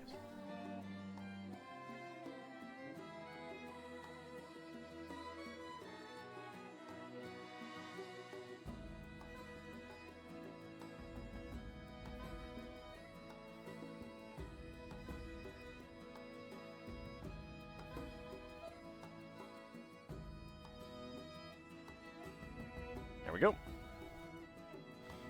Spare parts. We got a black bison horn, white 1x1 plate, 1x1 tile slopes in black and flesh. Not actually sure what color this one is. That's light nougat. I don't think this is nougat. This is another color, and I'm not sure what it is. But 1x1 cylinder plates in that. We'll call it darker flesh. Brown and a metallic gray, a dark gray 1x1 cylinder plate with solid stud. Black 1x1 quarter cylinder tile, and dark gray friction half pin. Oops.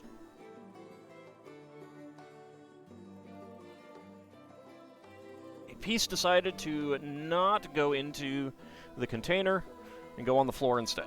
There we go. I'm going to go ahead and open this bag up, because I want to check out this this cone piece. I have not gotten this kind of cone before. It's a hollow cone. Goes from 4x4 to 3x3, which is a pretty interesting cone. This will fit the 3x3 to 2x2, so you can get an extended cone section. And the fact that it's hollow, that's really nice. I got to get more of these. That'll make a great rocket engine.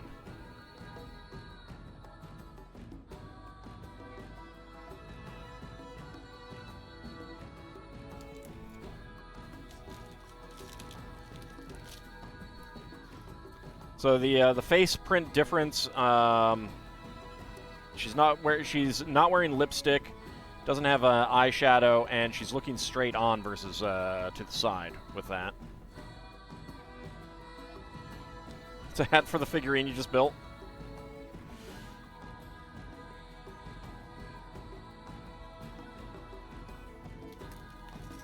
So it's her thin pencil dress. Oh. All right, so these are dual molded.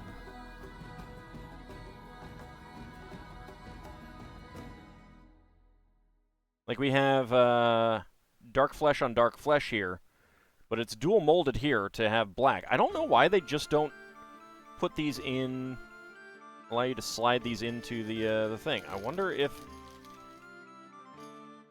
how difficult is it to take? It's not that tight. That's weird. I don't know why they dual mold that then.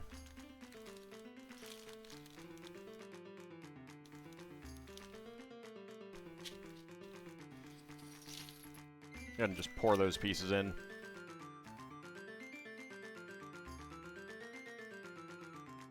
So you can just pour the parts into the container, but I'm not gonna do that.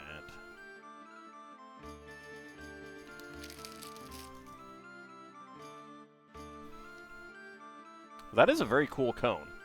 I knew that they had one like this. I didn't know that it was hollow, though.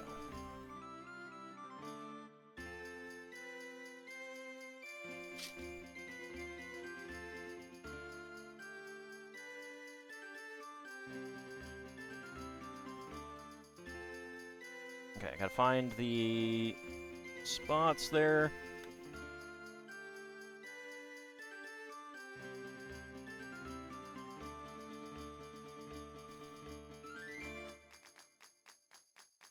To get the feet in. These two studs.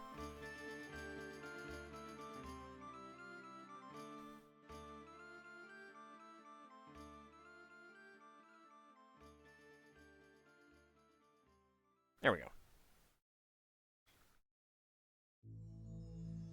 So I didn't put some stickers on, but it's definitely an interesting set, and it's a different way, like a different style of set. Who's the first to make a joke about LEGO Wednesday on LEGO Wednesday? Probably me. So, like, the brick-built design for these figures is pretty neat. Like, it's an interesting way of getting a fig of that height and stuff like that.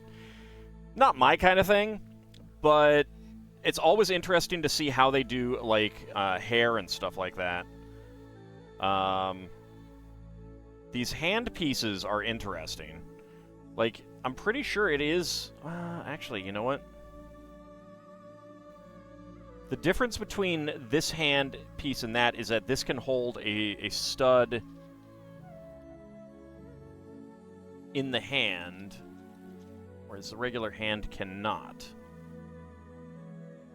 So that is a pretty significant difference, but it should also be able to hold a bar just as easily. Come on.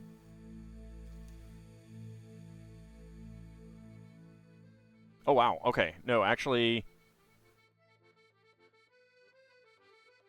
Okay, so that is different. That is, it cannot hold a bar. That is not...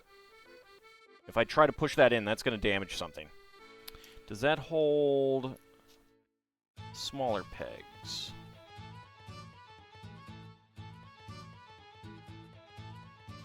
I don't think it does. No, because that's the same height. No. So that is not designed to hold anything Lego-wise. It is just designed to hold a stud like that. And it's not even that tight. Okay. So that explains why they didn't make a separate piece kind of thing. Weird. Sometimes surprises me when Lego does not make something system compatible.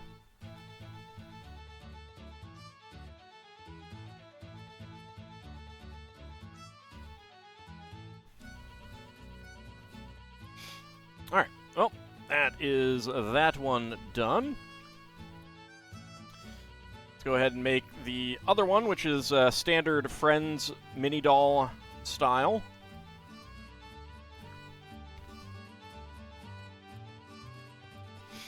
A stud in the hand is worth 2 in the bag. Yep, that's true.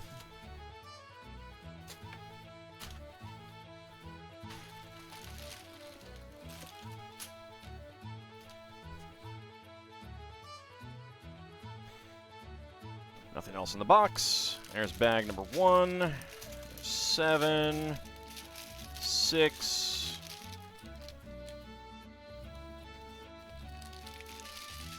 There's 4. 2, 3, 5. Okay.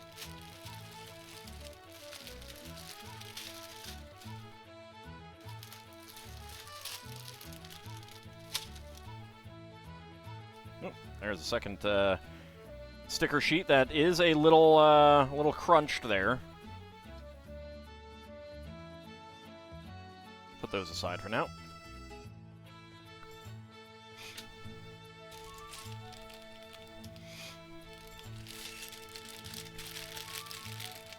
AKA the correct time zone? Wow. It's so wrong, too, because everyone knows Eastern time is the correct time zone.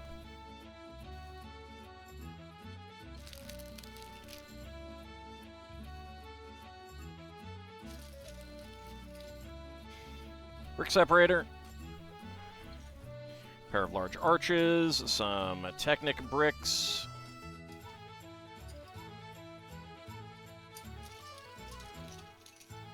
Large plates. Look at your future dragon. Hey, it's not my fault that I happen to live in the best time zone.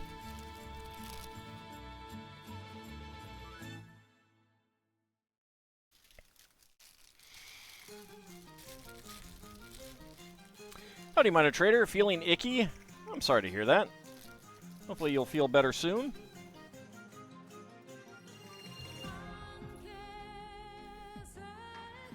Alright, let's see.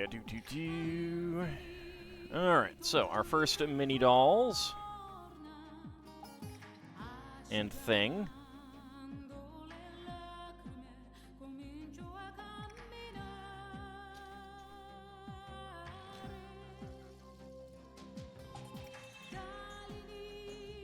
Giving Space Amoeba dark matter mitochondria. It's a thing. So we have this hairpiece with the 2 braids, which is really nice. I like the I like that hairpiece. So there's Wednesday and Enid. I was talking about this hairpiece on Monday. That I like that one.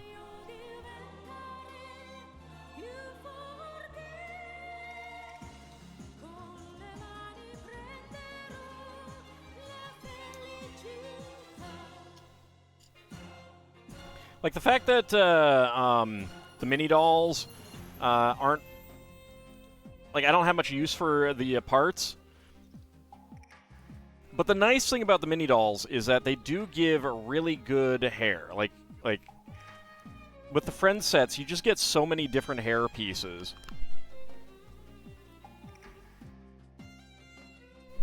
It's just really nice.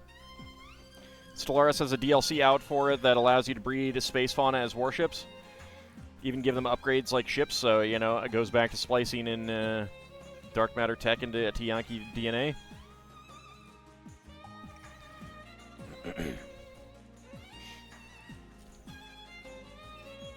I mean, that's how it goes out of control and eats your entire empire.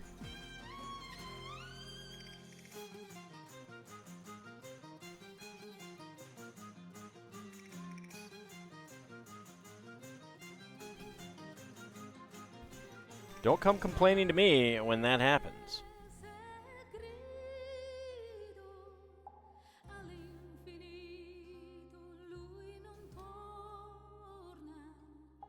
Homegrown kaiju space weapons.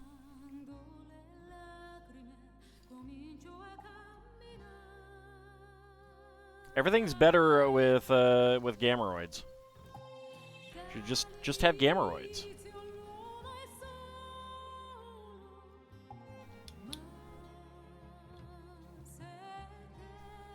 How have they not put Gamera into Stellaris yet? Huh? How about a Paradox? Why not? Why no Gamera? We need a friend to children everywhere.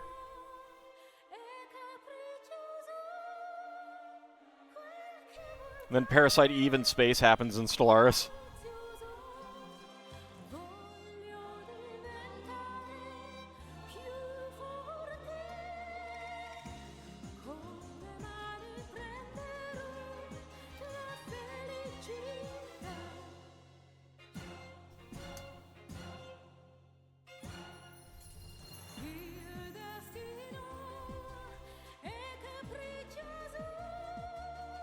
So that's what happens when you play, mess around with In God's Domain.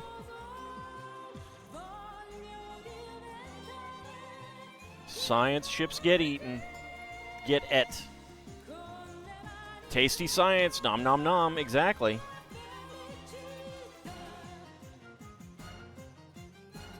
If you didn't want your science ships to get eaten, you wouldn't make them out of delicious cinnamon.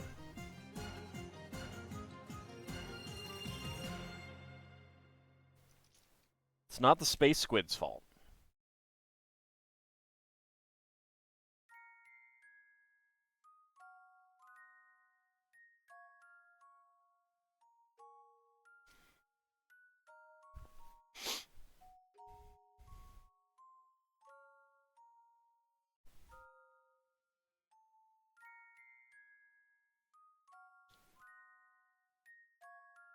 Reason for you to get back into Stellaris holds up a bioship made entirely out of ham.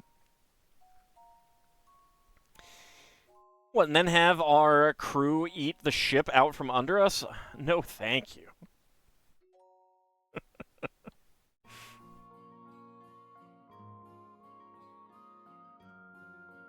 That would be interesting to have a perk that's like, the ship is made of food, so you never need to worry about having enough food.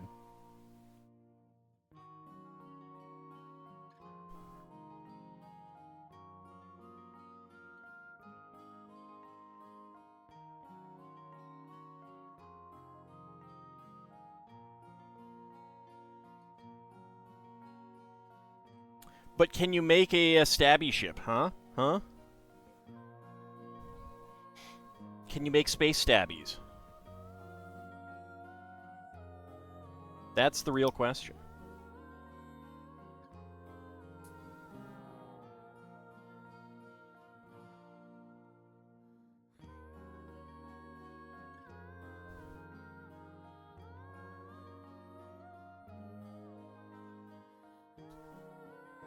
Sadly, only Discord has the pinching hypercrab emote.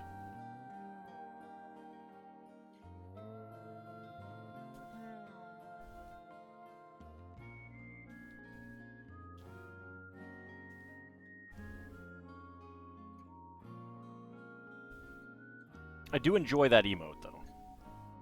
That is an adorable emote that I have made on the Discord. If I do say so myself. And I do. A lot of sand blue here. Nice. I like it. I like it very much.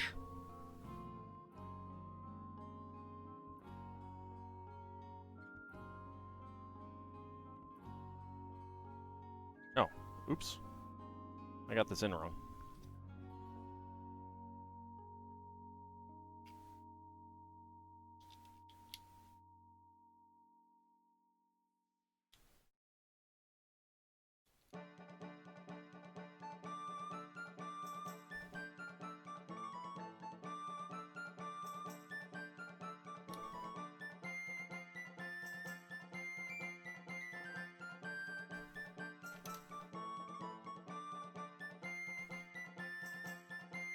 There we go. Just need to flip it around. Bioship sets give one different research option from normal ship sets, and the maulers can actually melee other ships. That's not how Druge maulers work.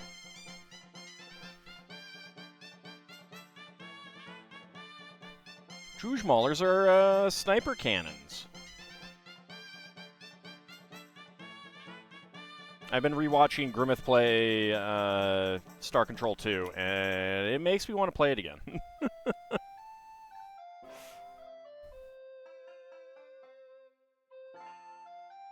Howdy, Hagar the Great. How's it going?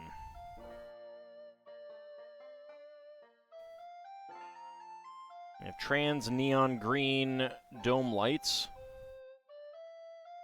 Going well. That's excellent.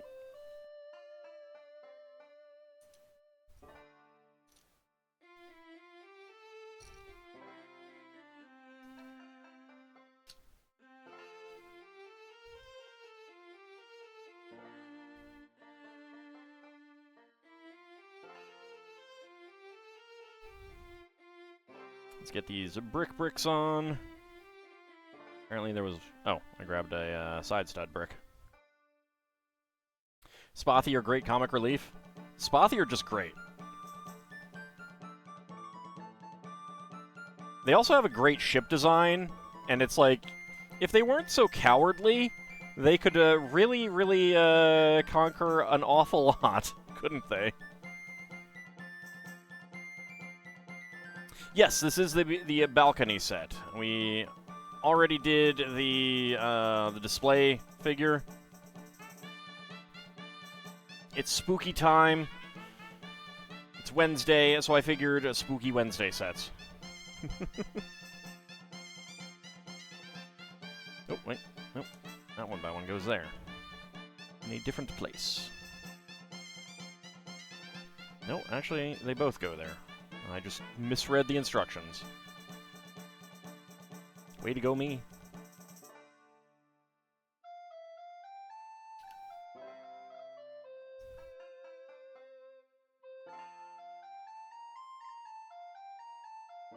You want to get this cottage set and add to a spooky town? It is a pretty nice looking set, yeah.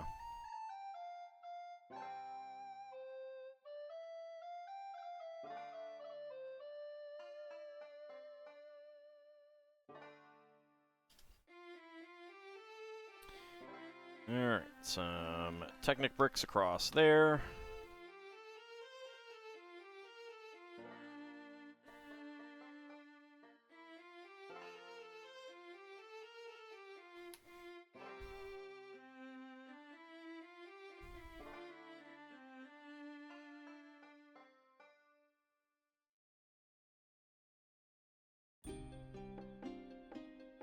What is spooky to all? No, no, no. That's not spooky. That's horrific. There's a difference.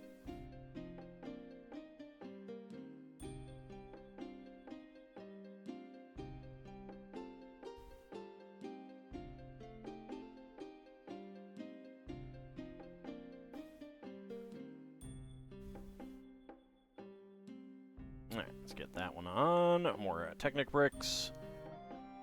On either side. There we go. Another green 2x4. Some more side studs.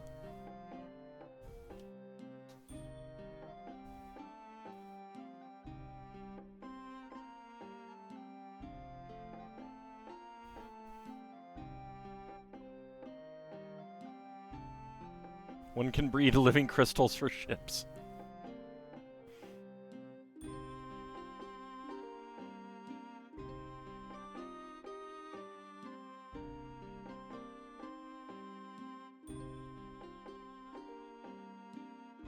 I mean, I'm glad that they're still developing the game.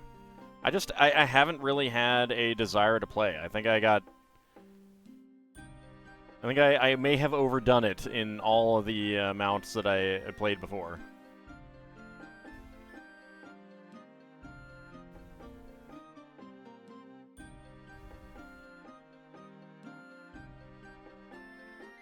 I did put a lot of time into the game.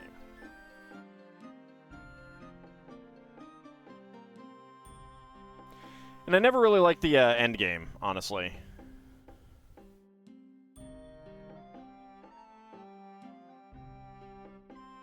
I like the first part where you're exploring. Once the exploring ends, I really do kind of lose that momentum.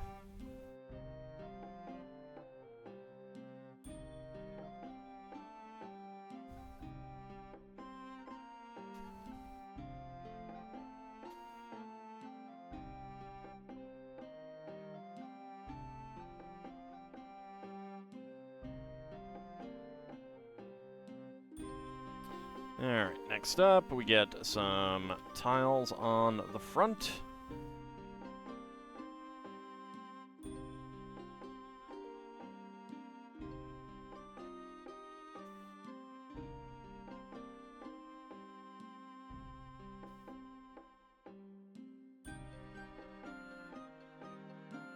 And 1x2 tiles on there. And there. Alright. Okay, on to bag number 2. The spare parts. Friction pin, a friction half pin in red, gray 1x1 plate, and 1x1 dome lights in gray and neon green.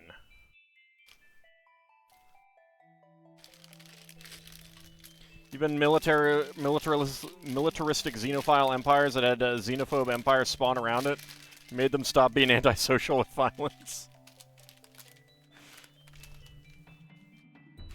I mean, as you do.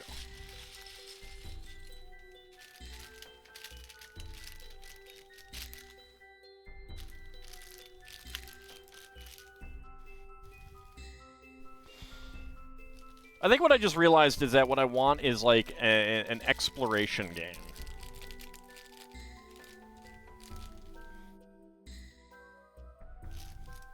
Where the exploration doesn't end.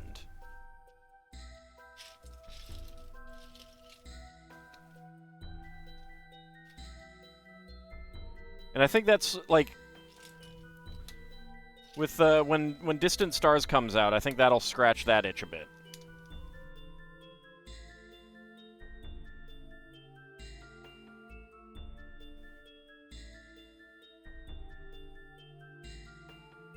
I mean, Minecraft is a good example of it, yeah.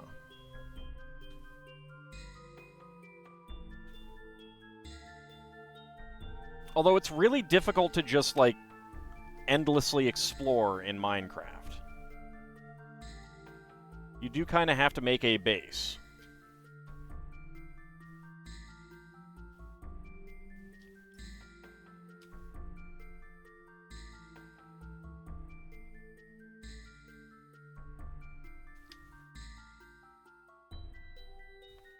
Some large lavender plates.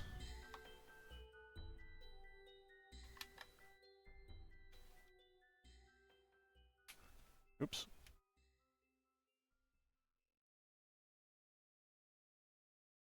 Careful where you push.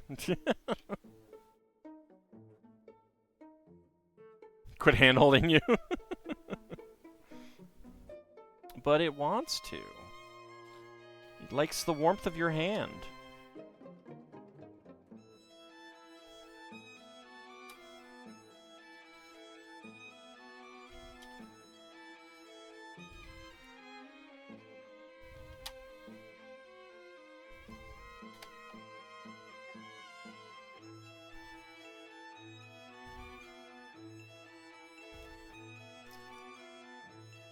Alright, brown 1x2s, and some dark gray 1x6s. Well, he did say so far.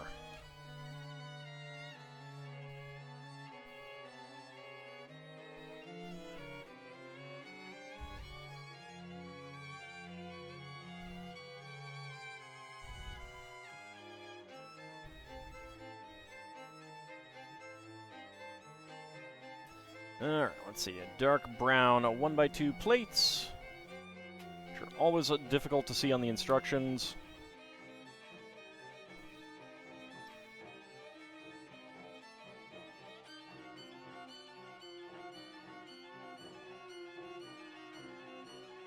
Let's go ahead and snooze that ad for a little bit.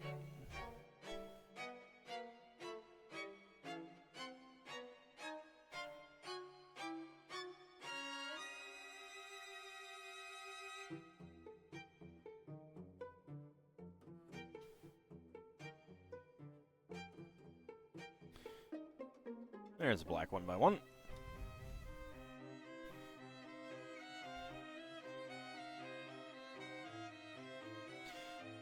Could have started with the fire Pokemon and named it Fireham. You could have. You could have. And perhaps you should have. What did you name your Pokemon?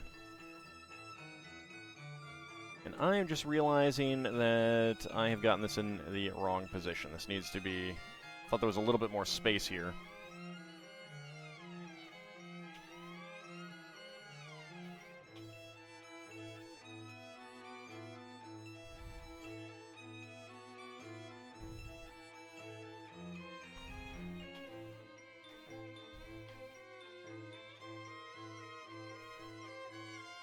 Thinking Blue Monty. I don't know what a Totodile looks like, so...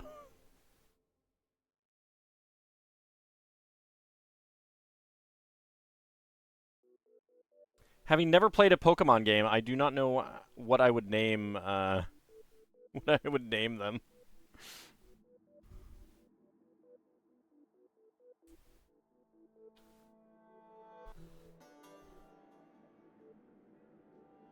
If I played, I meant. Like, on my own. If I did a stream or something, which I'm not too likely to do, but were I to do that, I would probably take names from viewers. Howdy, Shield of Hope. Usually name your Pokemon after mythical figures and deities. It's a good decision there. I like that idea.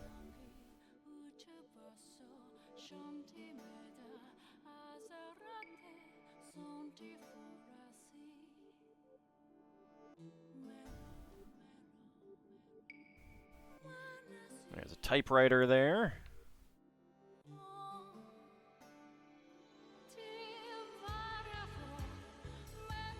$151 alds. That's true. That would be pretty great. Name them all Ald. Who do you got in your party? Ald. Just one Pokemon? Oh, no. I got 6 Pokemon. But you said just Ald. No, I didn't say just Ald. I said Ald. I'm not sure what you mean. They're all named Ald. Why would you do that? Isn't that confusing? Well, but it's worth it. Because heroes are named Ald.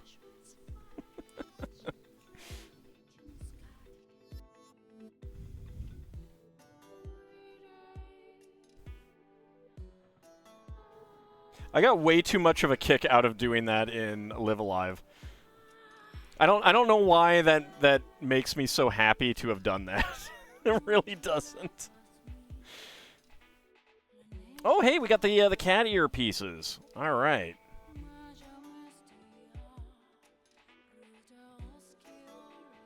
Let me go ahead and zoom in on the cat ears. Hold on. Look at those cat ears. It's also really bright. Let's see if I turn down the brightness a little bit.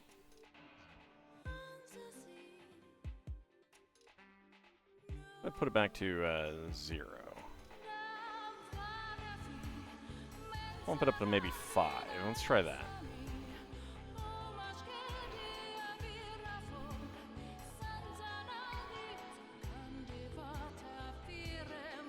I like those cat ear pieces. All right, let's go ahead and zoom back on out.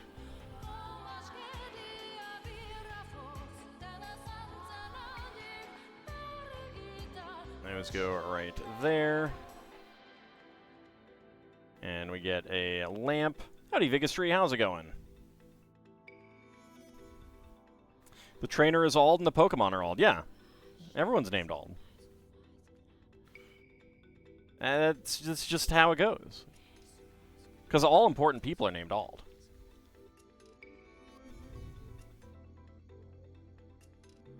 Be like that scene in Being John Malkovich, where everyone's just like saying Malkovich, or something like that. But it's Ald.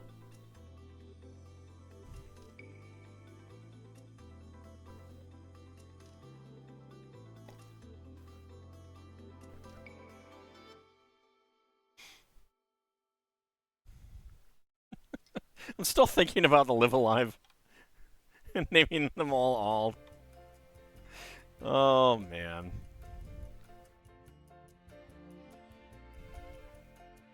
I was just really pleased how that turned out. It was so good.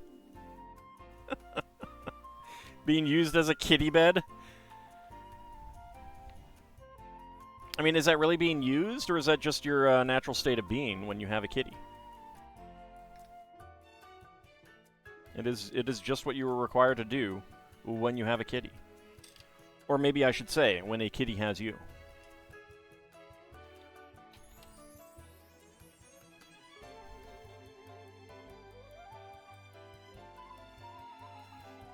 It's sphere-like cube, that's all.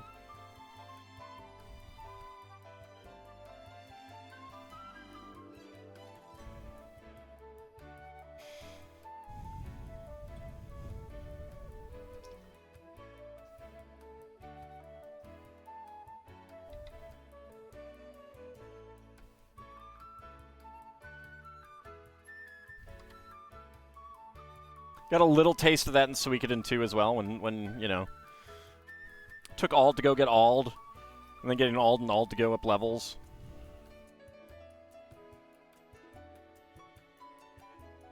Howdy, Lego with Fonzie. How's it going?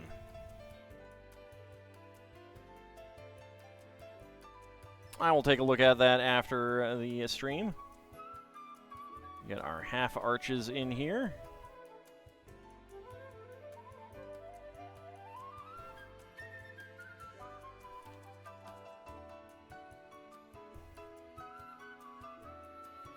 I'm doing pretty well.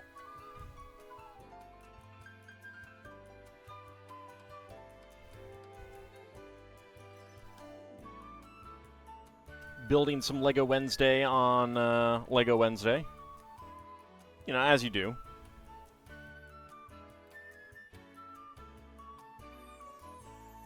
It's Lego Wednesday. What are you building? Wednesday.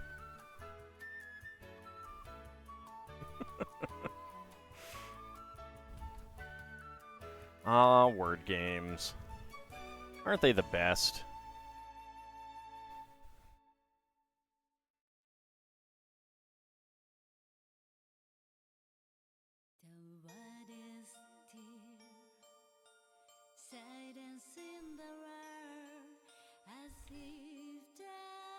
You think you're enjoying this a bit too much?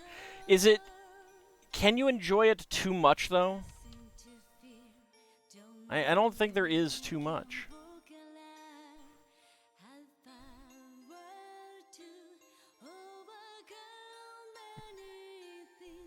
Lego is indeed life.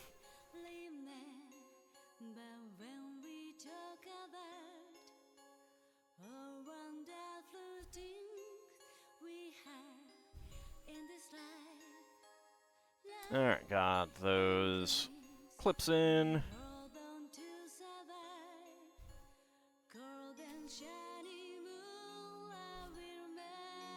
Hey, puns are never lame. Puns are the highest form of humor.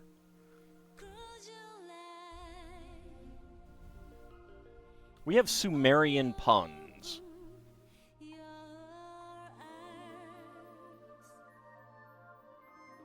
Like, it is old humor. In the best possible way. Why do I fire so many of you? Because I have that power.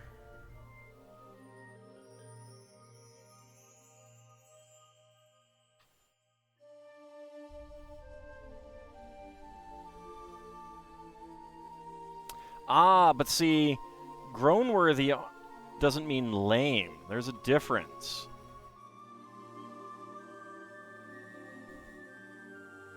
Plus, my puns are better. Just, you know, as a matter of course.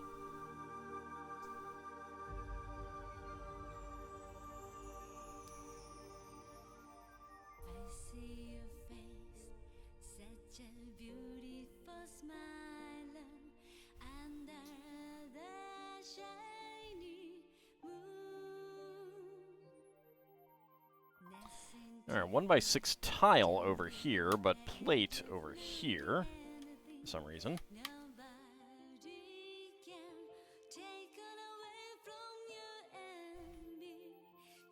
I mean, other than the fact that it has brackets on top.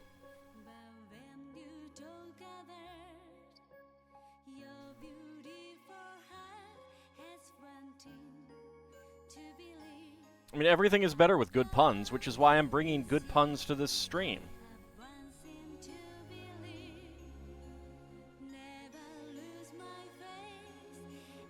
Alright, some inverted arches. And 1x2 tile down there at the bottom. Which, it's always kind of annoyed me that you don't get a smooth arch with that tile down there.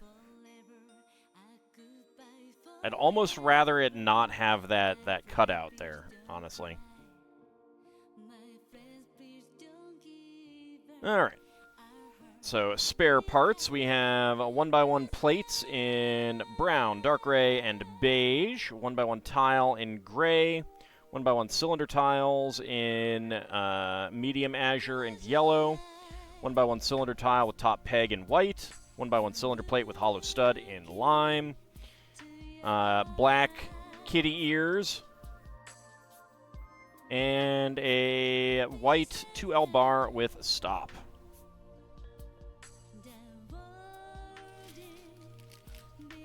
All right, bag number 3.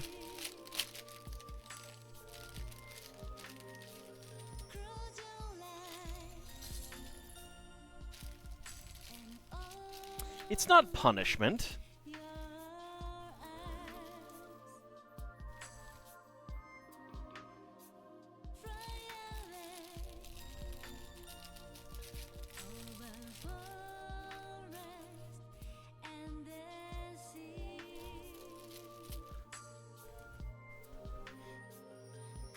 Alright, so let's turn it around. We have a pair of roller skates. Right there.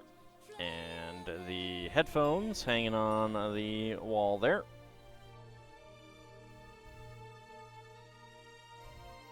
Let you play and not deal with 6 billion cutscenes. Well, I mean, you can always skip the cutscenes.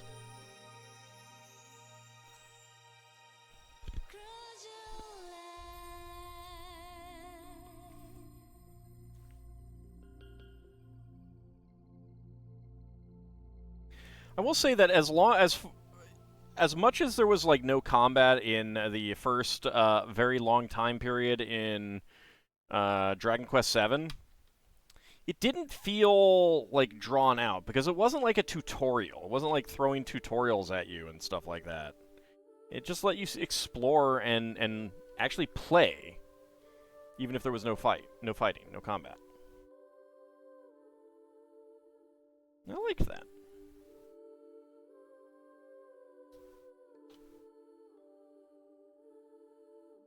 Because, yeah, too many tutorials can be a little annoying. Oh. I wasn't expecting there to be 1x1s over there. So we have bright yellow, dark pink, bright yellow, and then light blue.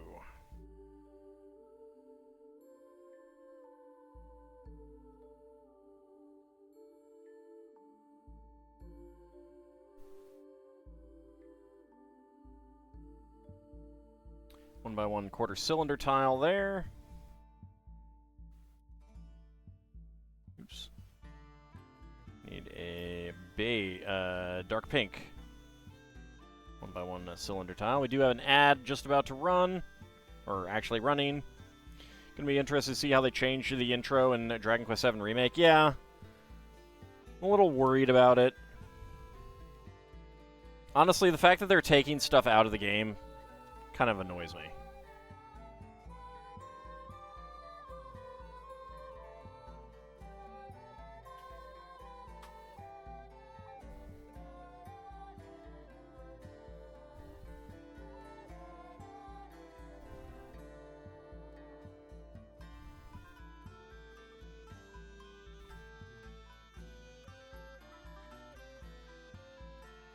There we go.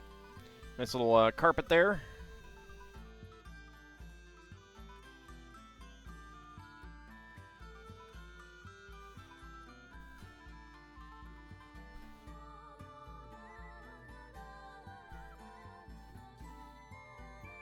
You hate never-ending tutorials?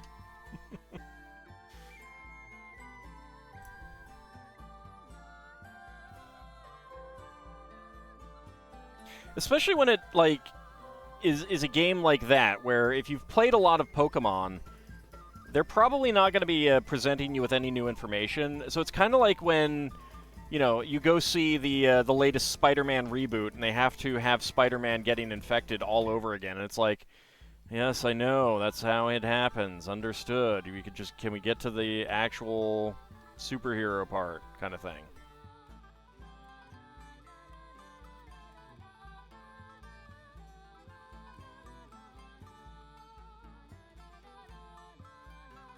They removed the letters A, D, L, and U from the naming screen.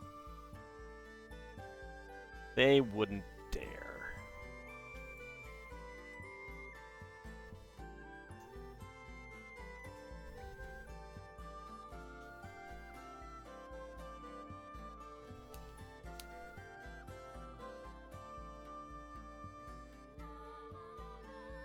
Oops. Come back here. Get in there. Alright, some stickers would go on to these pillows.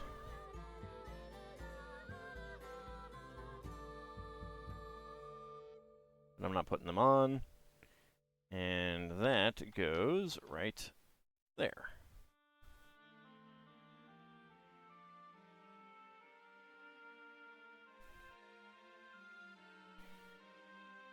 And a sticker would go on to the... Let's actually see what sticker this is, because I'm not sure if it's like candy or a cell phone. It's a diary. That's what that is.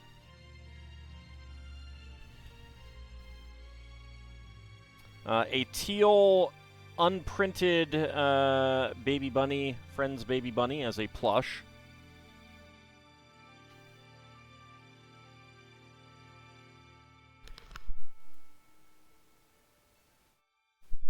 Sorry, I had to sneeze.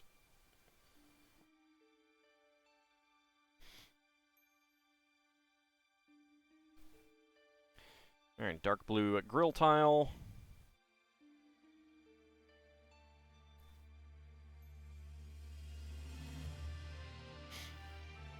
Yeah, unprinted. It's supposed to be a plush, so it doesn't have the like the eye prints. So it's just a plain molded piece without any of the printing.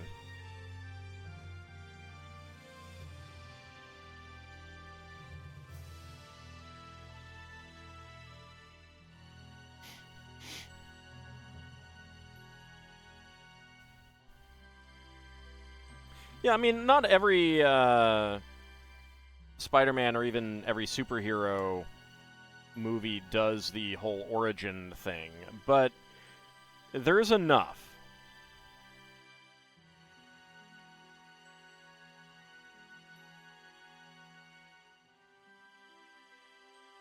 Trying to think of what kind of operated as a superhero movie that didn't do the intro part. I feel like there was something that I saw recently that worked that way. It's a nice little cupcake lampshade there. I like the little bookshelf here.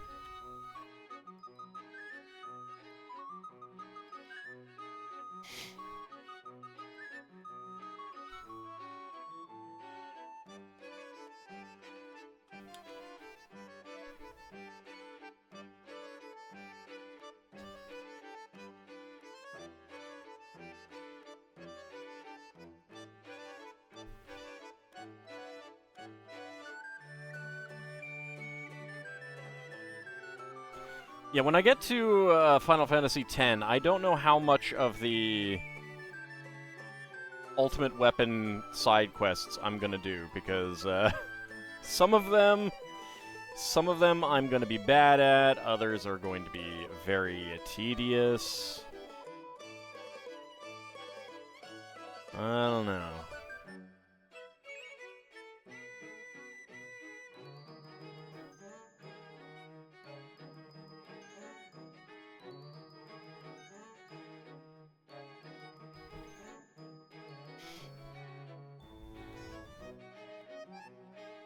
Do I like Blitzball? No, I don't. Am I dreading Blitzball in that? Yes, I am.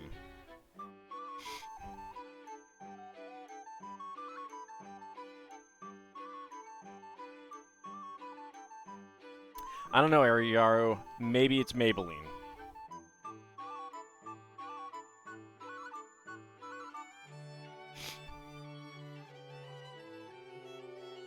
Sorry, I got a little, nose is a little stuffed up. Hold on a second.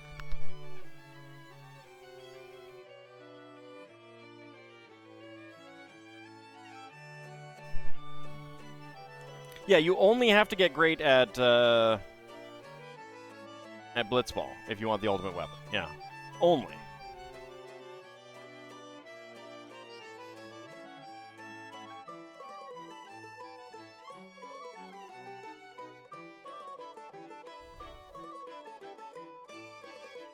It's not called Blitzball Fantasy 10 for nothing.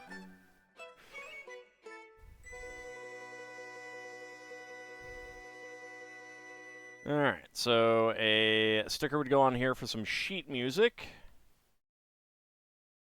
Get a tan robot arm there.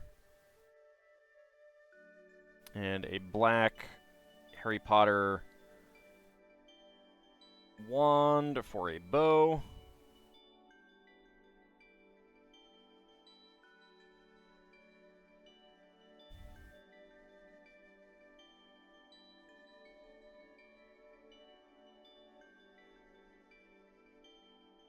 Another arm.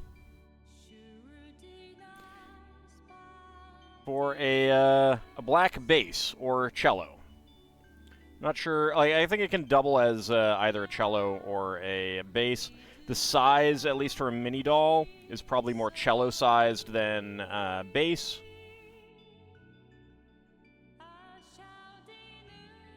Might be a little bit different for a minifig, though.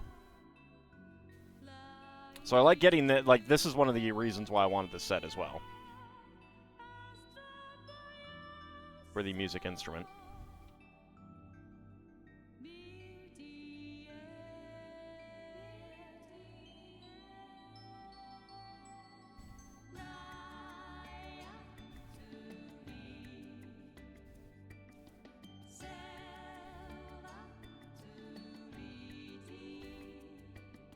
There we go.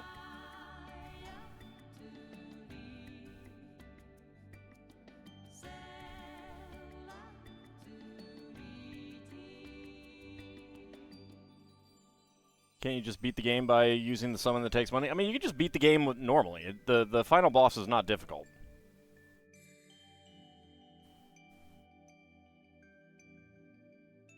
I had one of the super weapons when I went to the final... Well, no, I may have had more than one. But I by far did not have all of them. I only had a few of the super weapons when I got to the final boss originally. And it was like a two-shot at him.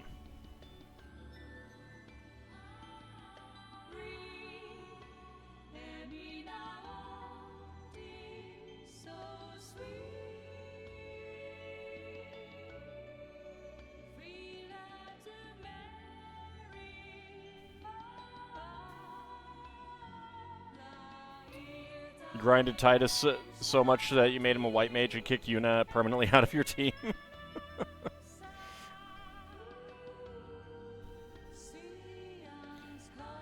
Well, I do remember the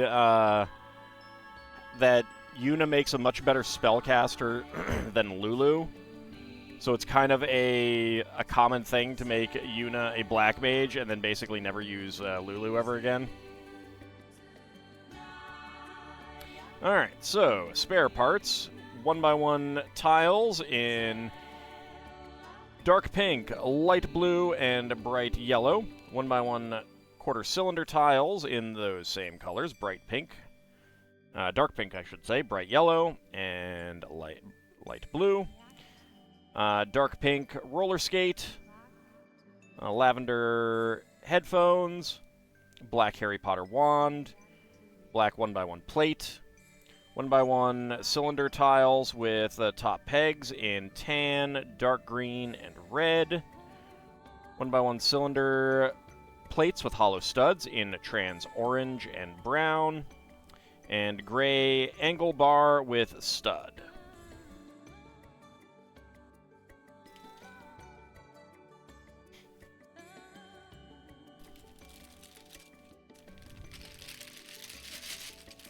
Well, there is a super boss in the version of the game that I will be playing.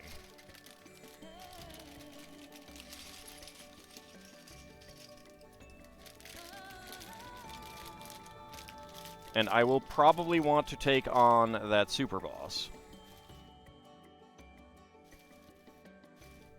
For completeness' sake.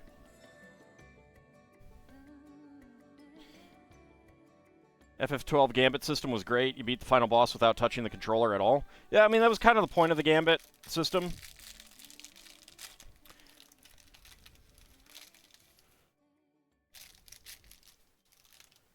I definitely did enjoy it for grinding. That is for sure.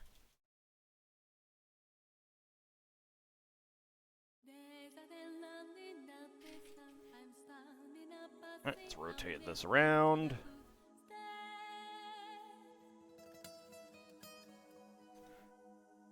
I don't know if I will be playing Final Fantasy XIII. I don't have much interest in that. I've never actually played it before. And just... I don't know.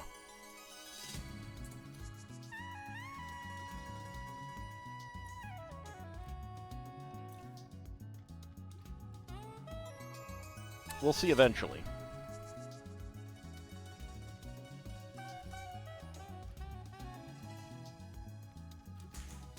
Two by 2x3 slopes there.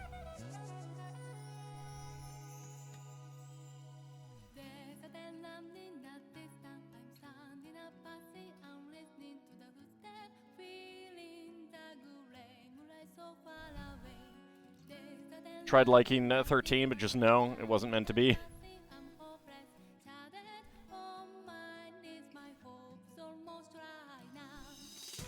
Like, I do actually own it, but I just never played it.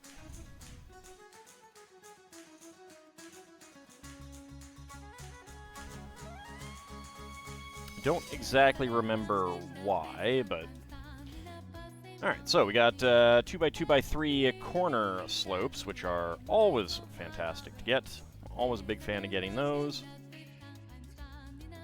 We have another pair of them as well.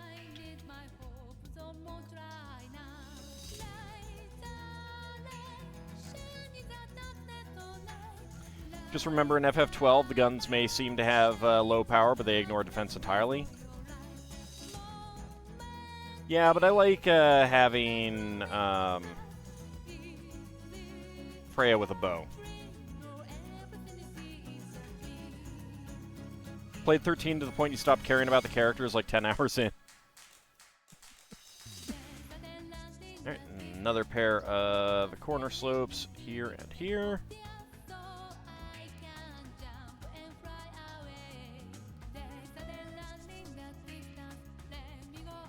Another pair of arches back here.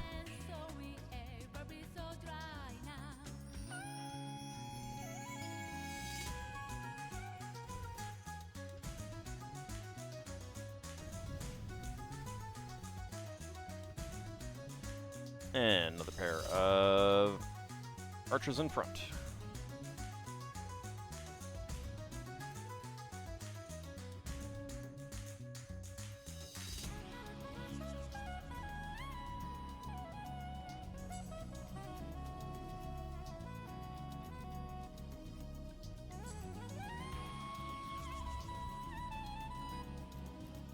I think it's a shame that, like I have not been able to muster any interest in the Final Fantasy mainline new game portion of Final Fantasy since 12. Like, that's the last time that I really had any interest in it. And considering how much I loved the earlier ones and how much it governed my decisions on, like, consoles that I got and stuff like that, it's kind of sad.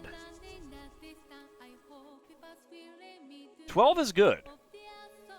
12 is a good game. It has issues. Crossing the large expanses of empty ground is kind of a problem. Oh, 13. Got it.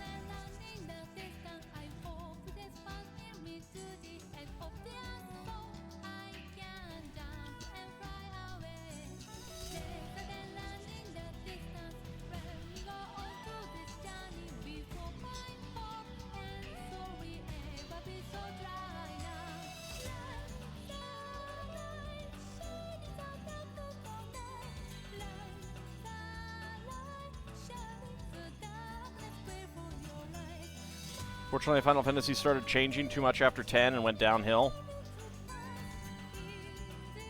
I think the story in 12 is pretty good. It has some pacing issues, and certainly having Vaughn as the main character is not the ideal. Like, it would be a better story if other people, basically almost anyone other than Vaughn as the main character would have been better.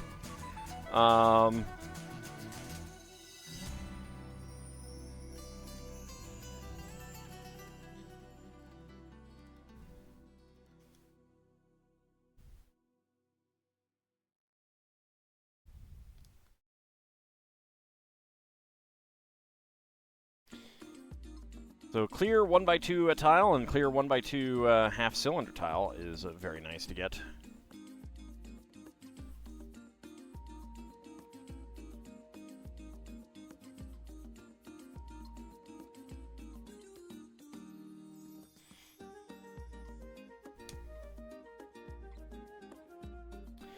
I don't know about that specifically, but I do know that I think that they were mandated to have Vaughn as the main character because the other characters were deemed too old for the target audience or something like that.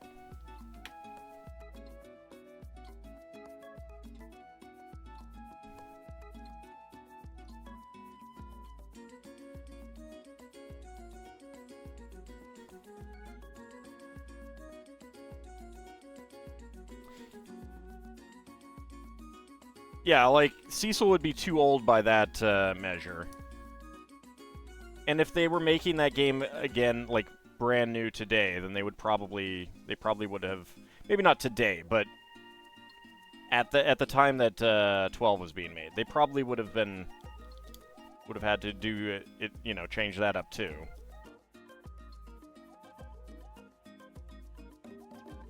I mean, that's anime in general. Like Japanese young person-oriented media in general, shall we say.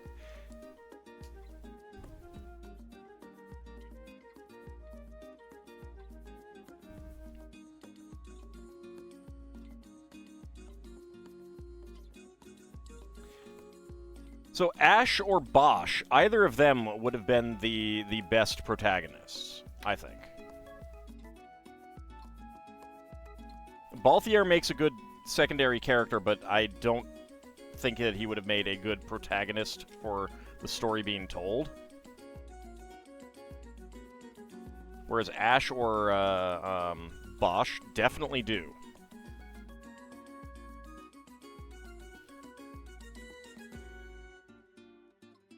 Oh, right. All right. I forgot her last name.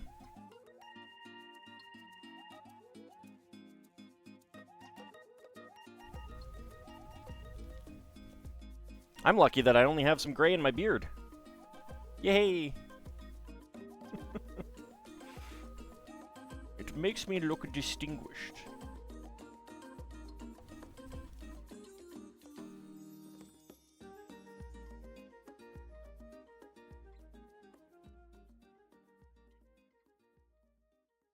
Yeah, he and Pinello are just caught up in it, and that's okay for a secondary character. Like, it's okay to have Vaughn in there as a secondary character to fill out the party list. There's nothing wrong with someone who's just there for the ride kind of thing.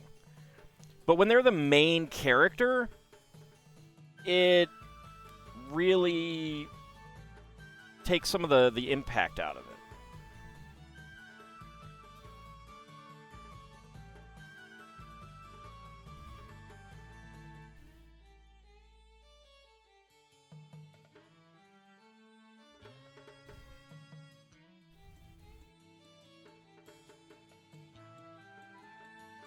Yeah, like Setzer is just there, and I mean Setzer does have important, you know, important story things to do. You cannot beat Final Fantasy VI without Setzer, and he's one of the few characters that you actually have to get.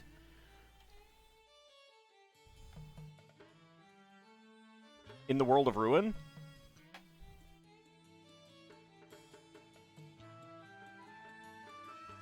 But yeah, I mean, like, in a lot of ways, he's just along for the ride. Certainly in the first part of the game.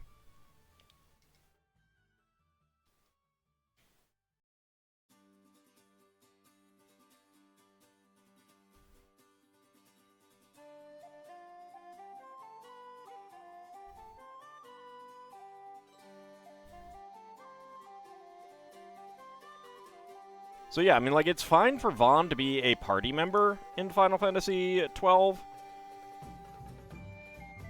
Because you can just have people who are along for the ride who are just like, you know, here's an adventure, or even just like, you know, this affects me, this affects my hometown, I'm gonna help out. But it doesn't work well as a main character. Like, why is he still there? Why hasn't he gone home? Kind of thing, you know?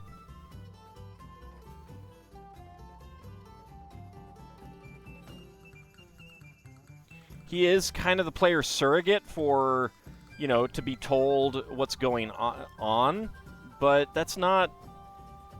It doesn't work out so well for the main character.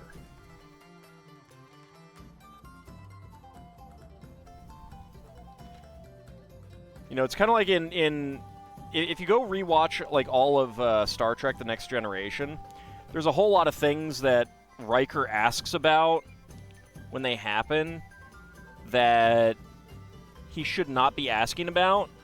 He should know. You know, like there's one episode where the ship's like gonna blow up, and he's like, why is an overload bad? And it's like, he's the first officer. He should know. But the point is to give that information to the viewers who may not know that. So, Van is okay in that regard, like having a character who's there to ask the dumb questions and get the explanations, but you don't necessarily need that to be the main character.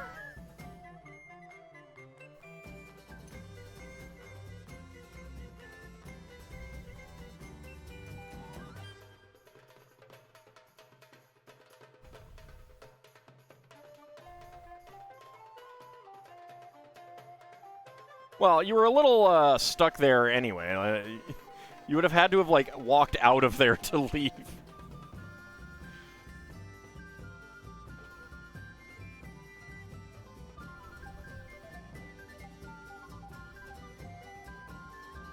But yeah, I mean, it's pretty normal to have characters who are kind of just there for the ride in an RPG. Not everything has to be about every single character kind of thing.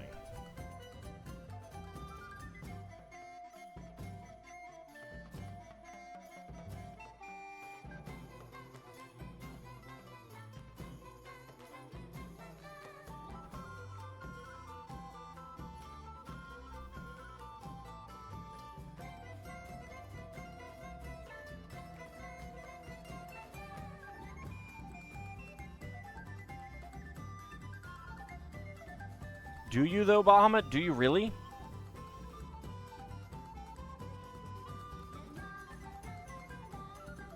What if you didn't, though?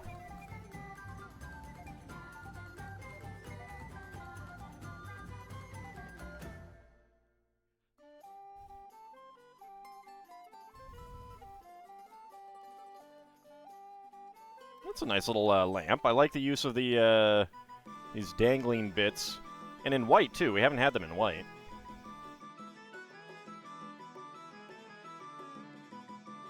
Sure.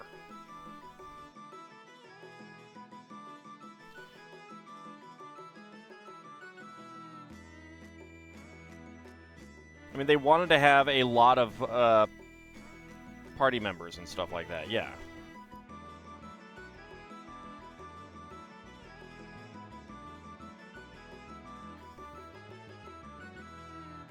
But in a lot of ways, a lot of RPGs are ensembles, even if the ensemble isn't particularly large. Like, other than the fact that you get like your characters get chosen as the, chosen by the crystals. Most of the characters in Final Fantasy V, like, it's kind of ensemble. Why is Lena continuing with you after a while? So another plushie. I'm not actually sure what mold this is. I don't think that I have had this mold before. It is another Friends animal. Let's go ahead and zoom in on that. It's a little guy. He's got arms there held in front of him. I don't see an obvious tail.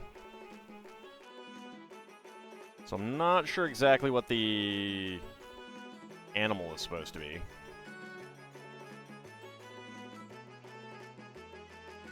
Get that one up there.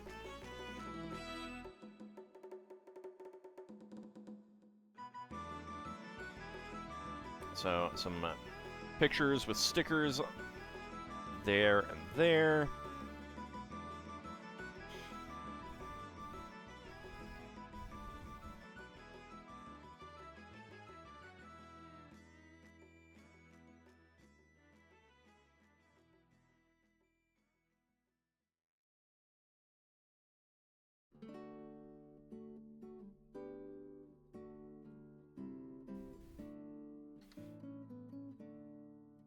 There we go. Get another bit hanging up there.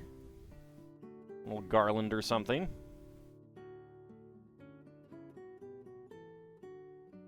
Okay, trans pink, clear radar dishes, 2x2 radar dishes, 2L bar with stop, and a yellow 2x2 dome. And that is her lamp.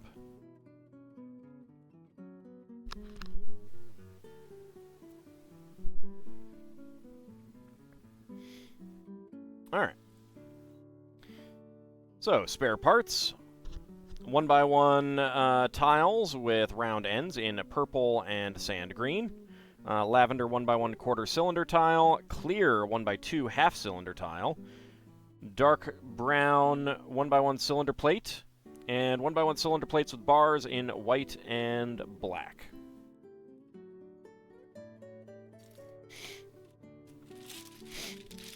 Right, bag number 5.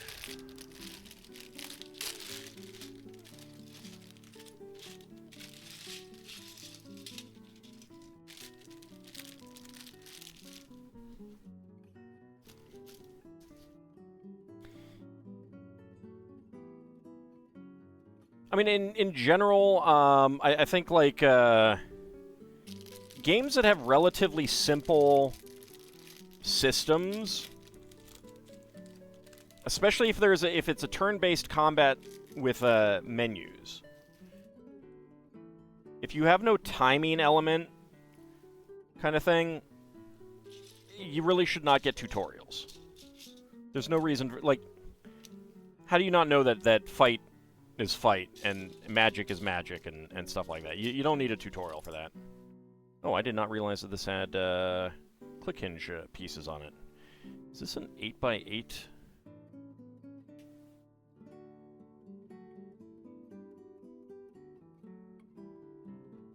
Yes, it is. So, standard radar dishes would have a 2x2 section here with studs. This, I think, is used, probably originally used for, like, TIE Fighter.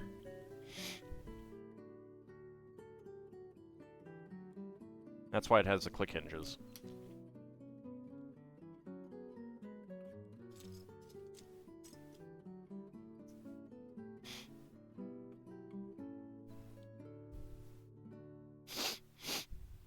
There's our side stud brick, our 1x4 click hinge brick plate.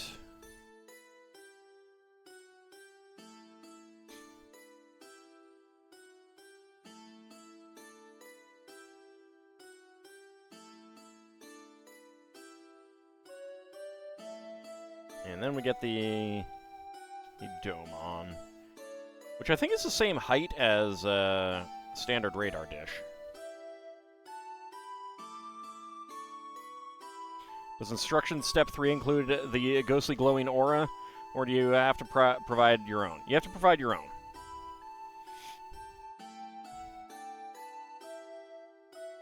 See? Can't you see it right now? It's pretty impressive. I can see it. This does mean that this, like, the connection point is up here, meaning that you don't have anything in the middle trying to lock it in, which is what you would have to do with a standard radar dish.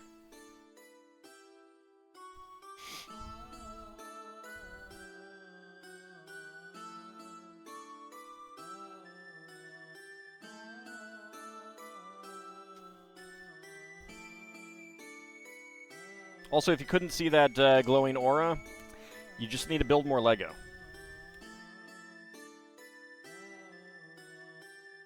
That's how it works. That is how it works.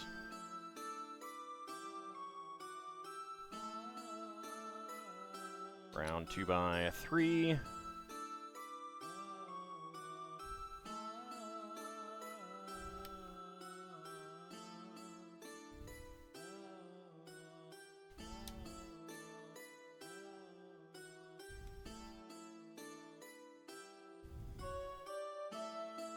Looks like the 0 Lego pieces you own. Oh. You need to fix that, sir.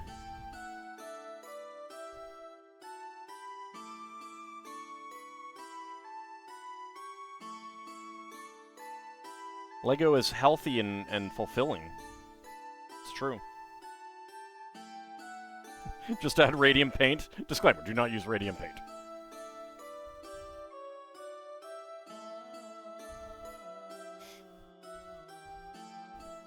Everything's better with Radium Paint. Yay!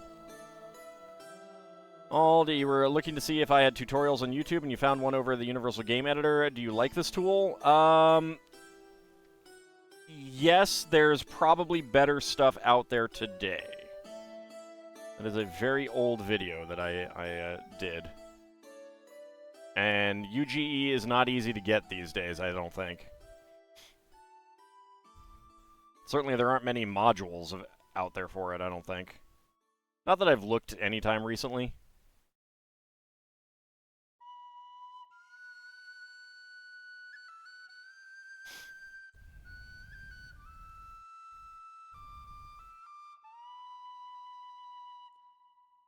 But if you like doing your own editing of game files, yeah, it's fantastic.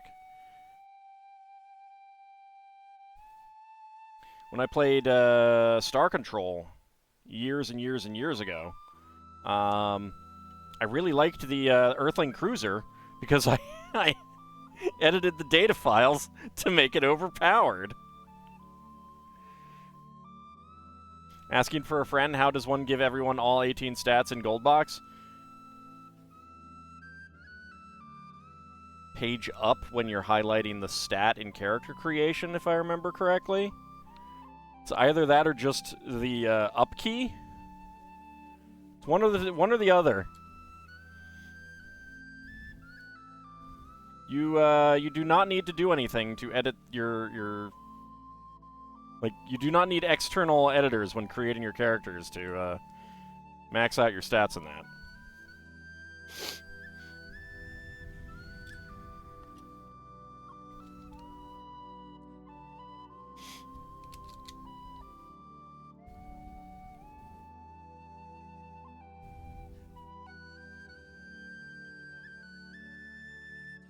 Yeah, so you have to choose Edit, which is, like, probably E or something. I don't know. Like, I don't remember the keyboard controls, but I fall into them, and they're right on screen. So, like, it's really easy for me to play those games.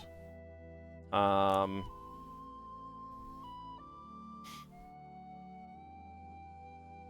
yeah, like, it's pretty clear on how to edit your stats in the Gold Box games.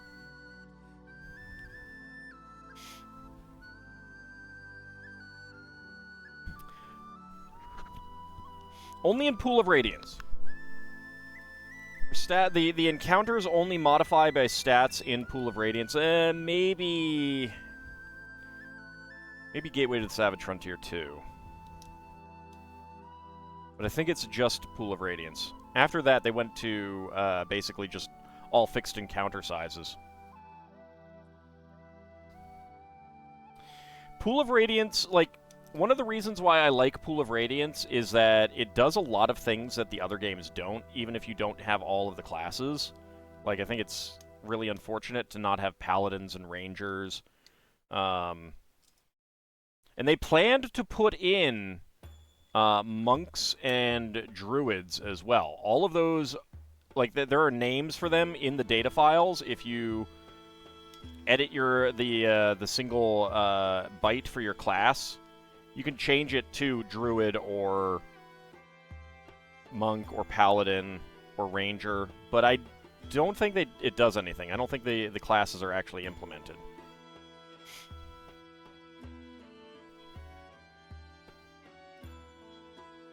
The fact that you never got druids in the Gold Box games has always been kind of annoying to me. Might have been that they couldn't figure out how to implement, like, the shape-shifting element of it. I don't know.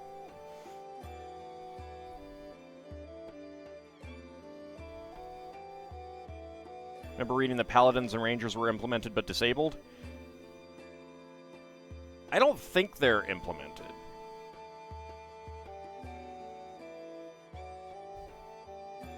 I think I tried it out.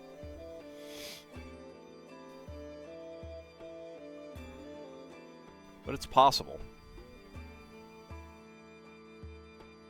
Certainly has been a long time since I've tried it. Howdy, Mad Rhapsody. How's it going?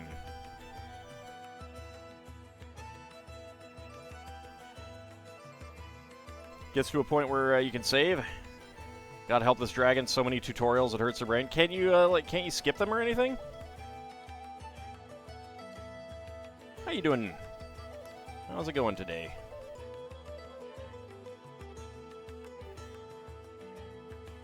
You can't skip them. Wow. That's not great.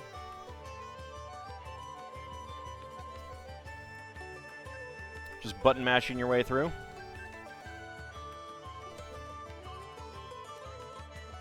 I mean, that's reasonable.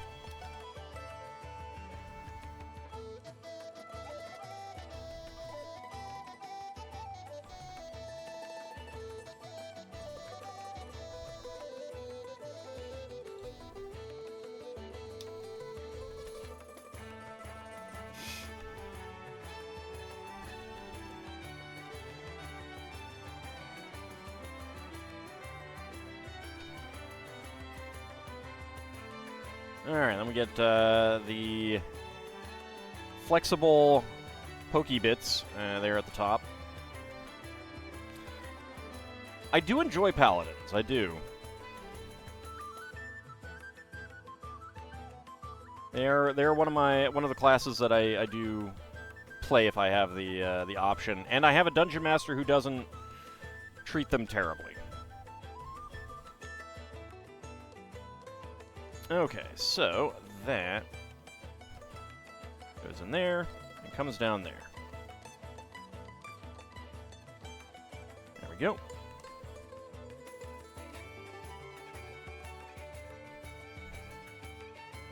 What a show of lawful good it was during that run. The lawfulest. The lawfulest of goods, indeed.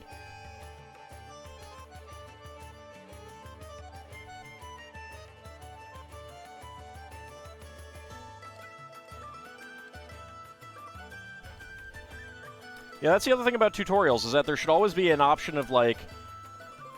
Because, like, if they're not skippable, then that means that if you restart that game, you gotta go through all those tutorials again. Meaning that they did not think about people playing the game a second time. Which is kind of sad, really.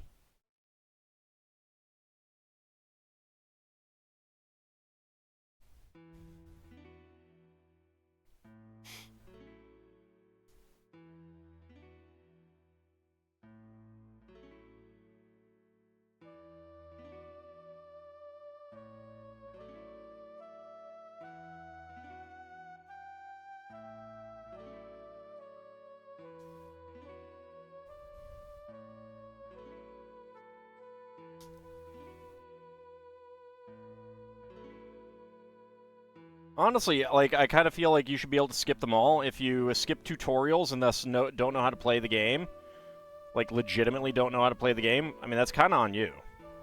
You can always start a new game, run through the tutorials, and then load back to your normal game.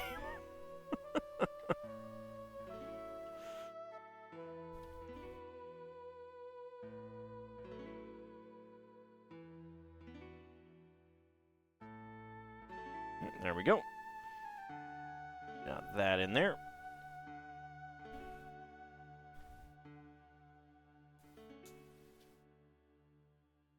Yeah, and especially if you're talking about a game that doesn't have new mechanics, that like...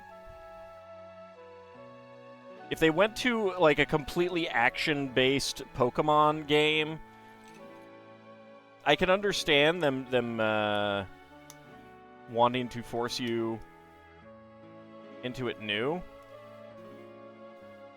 And, you know, there's always going to be people who are picking up Pokemon for the first time with the latest game. But, yeah, you really do need to be able to just skip that stuff.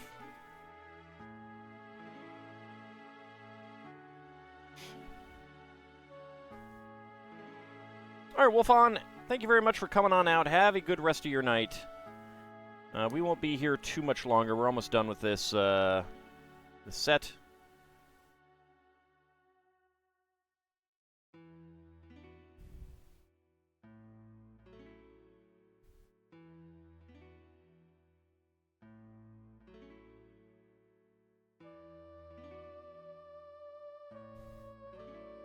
So speaking of Spelljammer, the Dungeon Master who seems to treat all 2E games that he's running as 5E power gaming messes.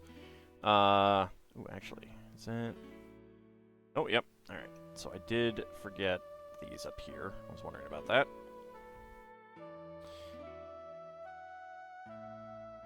Was looking at like one of his players is like maxing out on the spelljamming proficiency, non-weapon proficiency, to get the +1 maneuverability class, an SR or something like that. I don't know. I haven't even looked at that one in forever. And I'm like, you could change that, and you should. Their proficiencies are for role playing. They should be for role-playing more than gaining benefits. Alright, so spare parts. Brown 1x1 cylinder plate. Black 1x1 cylinder plate with hollow stud. Gray half bushing. And dark gray spear point.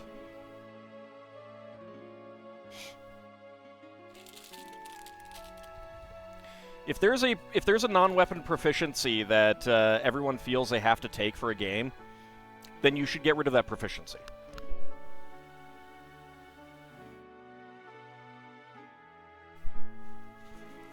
Like that's basically how that should be.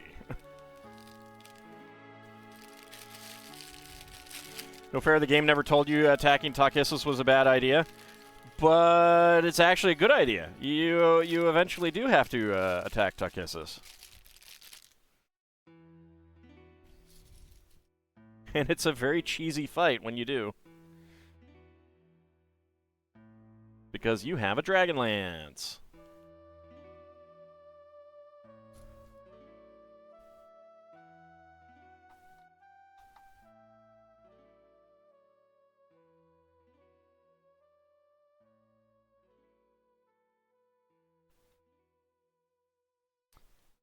Like, the way that you should run your game is, like, number one, players should always be, like, at least slightly agonizing over weapon and non-weapon proficiencies to take. Like, I have one slot. What do I want to take? Do I want to, you know, put it into this? Do I want to save it so I can get the thing that takes 2 slots? You know.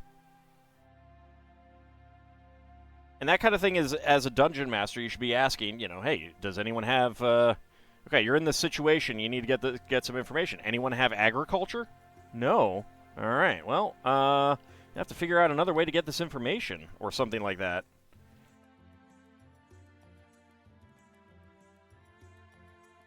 Anyone have mountaineering? Anyone have swimming, you know?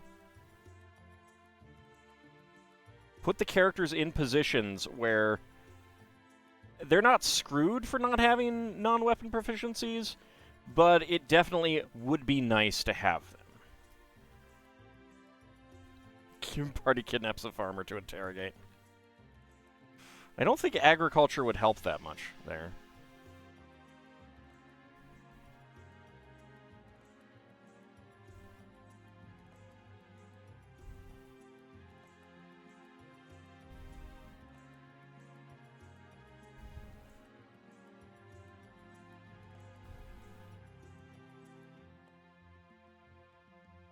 Oh, the players...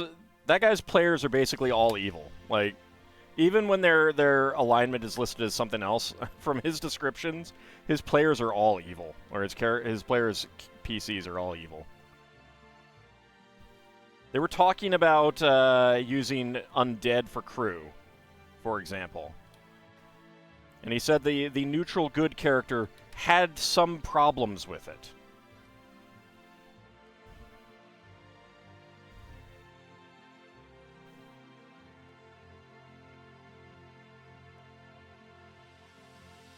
They shouldn't be unskippable, though.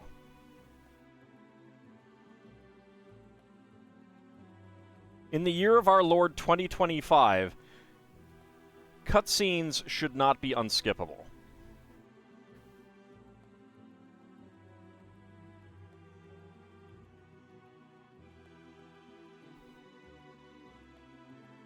Some, yeah.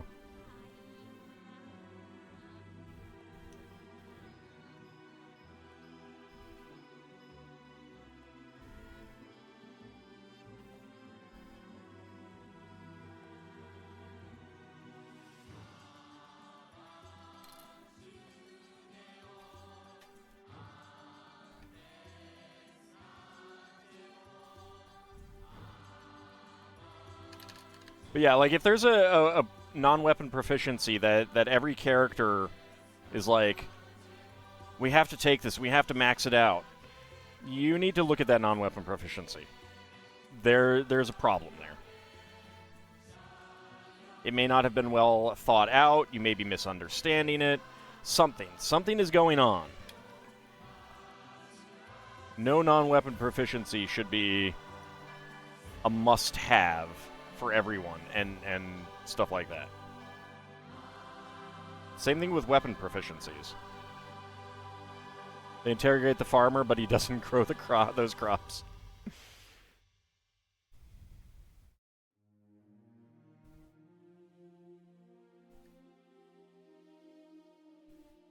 So I'm not sure if these have been in another set, but we have these really neat little gargoyles.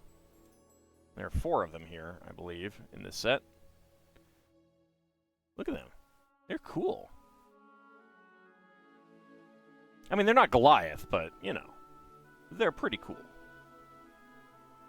I really like this piece.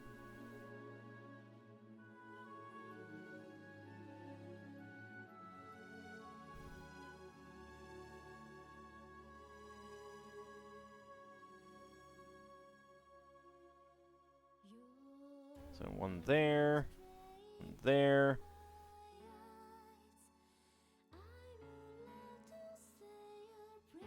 One there, and one there.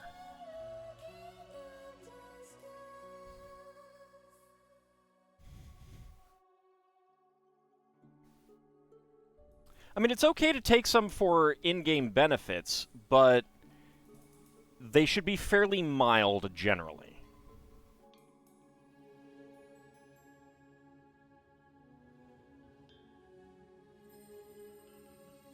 Cute grotesques, indeed.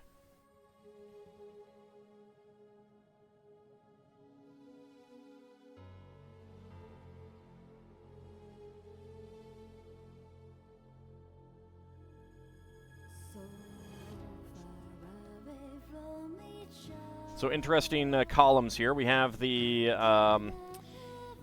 large worm gear used for elevators, topped with a cupcake, a Minecraft box, and then a small 2L, a 2x2 box. Put that there. Get that turned there. There we go.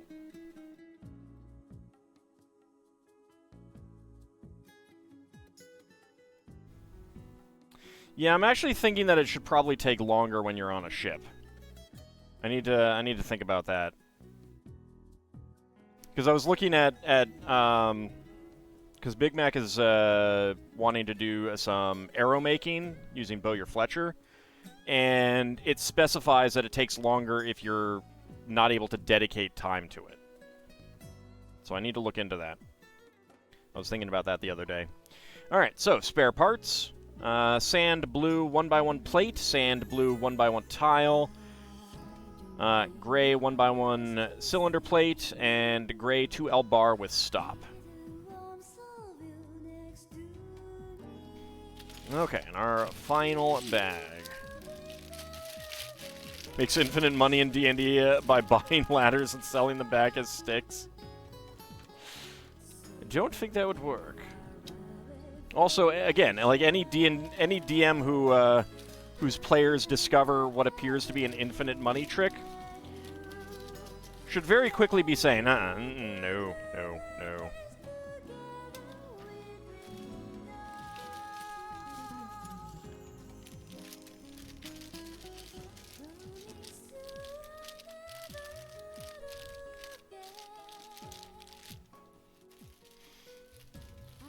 Yeah, it is.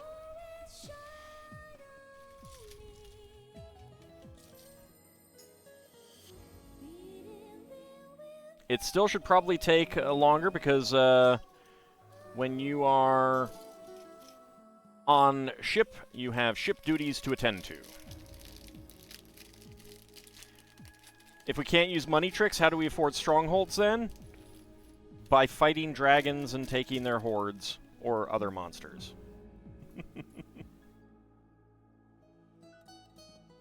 That is how.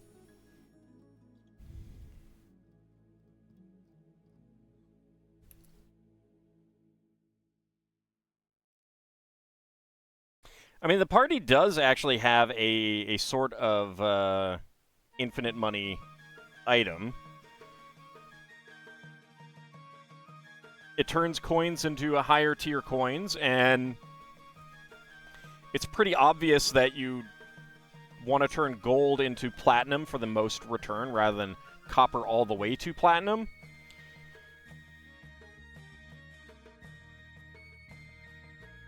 So this is a really nice hairpiece. It is soft rubbery plastic as opposed to hard plastic. I get a zoom in on both characters when we're done so that we can take a look at their hair, because also I don't think I've had this hairpiece before.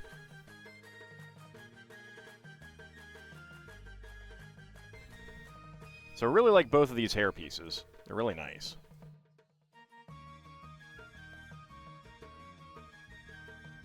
It's not quite selfie hair. There is actually a different hairpiece. Like, if LEGO were going to make selfie, there's a hairpiece already existing that they would use. I like this bun in the back here. There's also 2 holes to put little bows and things. But it's really nice. I love the detail on it. Only downside is that it's soft plastic, so it's kind of matte finish rather than the glossy finish that standard LEGO pieces have.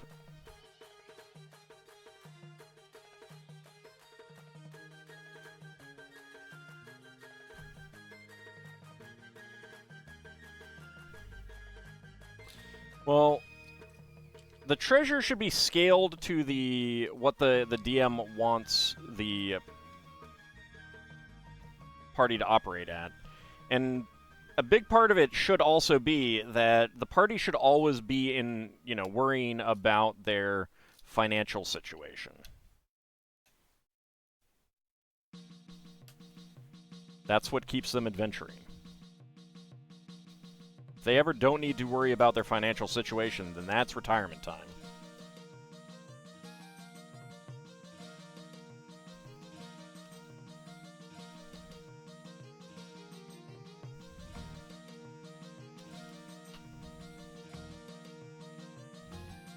Oops, the guy with a necklace of missiles failed to save. So, actually, I don't think the necklace of missiles can blow up that way.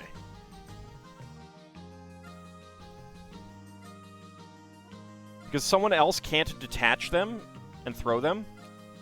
Like, someone can't grab you and pull your necklace baubles off and throw them at you or something like that. Only the wearer can. So I don't think they should be able to blow up. They can't just want to continue for the love of the game? I mean, that's what the players are doing.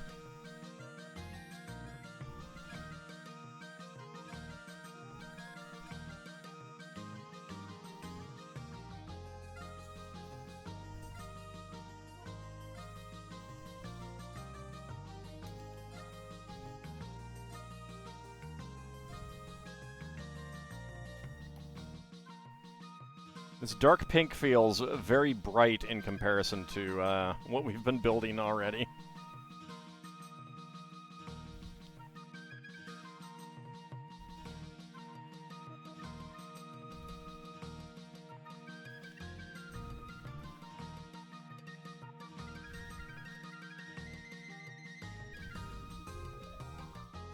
There's a phone. Teal 1x1 tile top clip and a purple pen and a martini glass with a trans light blue 1x1 plate on top. Got a lot of old dudes that are set but failed to thrive in retirement, having nothing to do really tests the metal more than some think. Yeah, the idea for adventures is that they are running a kingdom.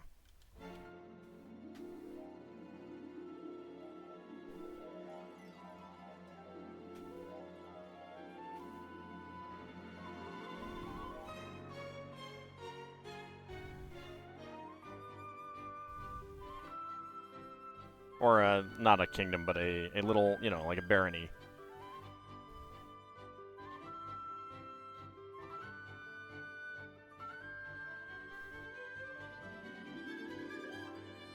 Alright, stickers would go on these 2x4 round end tiles.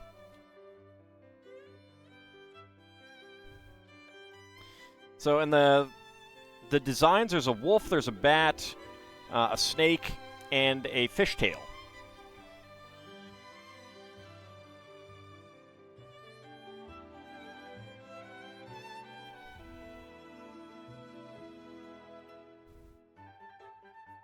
You put the alternate minifig into mini doll into the container and slide it home.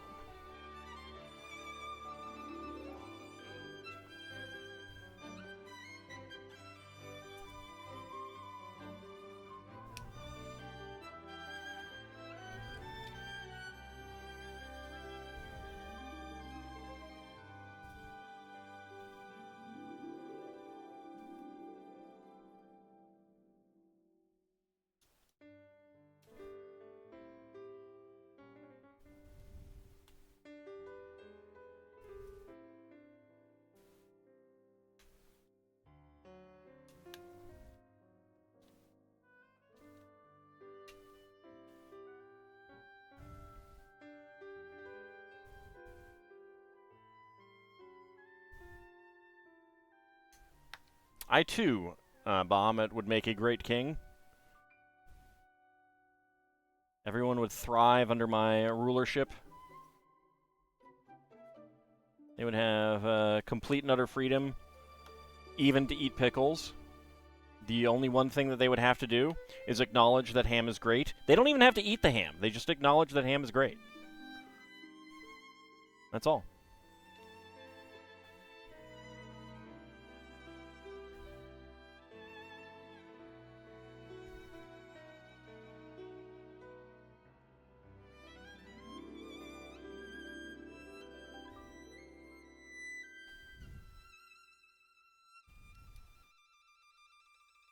Ham is great and so are pickles.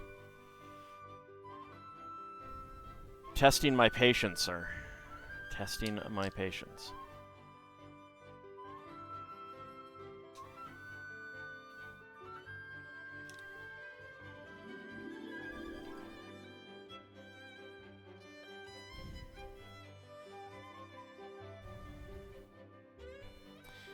Alright, we have a page of something, and I'm not even sure what this is supposed to be. Some arcane text, probably.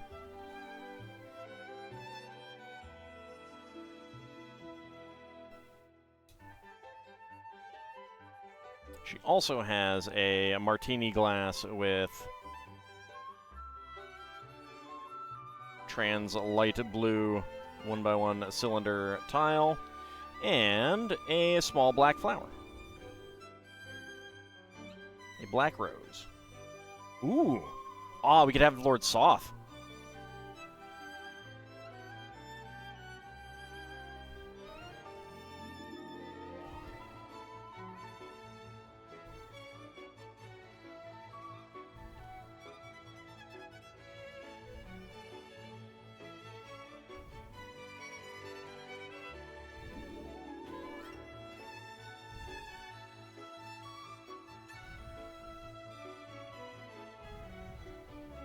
All right. There we go. Slide that in. So, spare parts. Trans light blue 1x1 cylinder plate.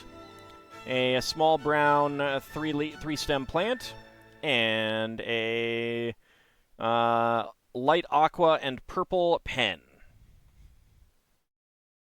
As our spare parts.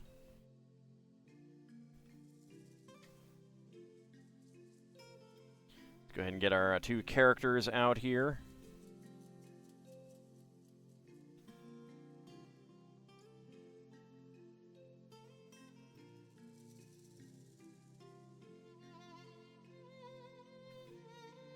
There we go. And we'll get Thing on the railing. There we go.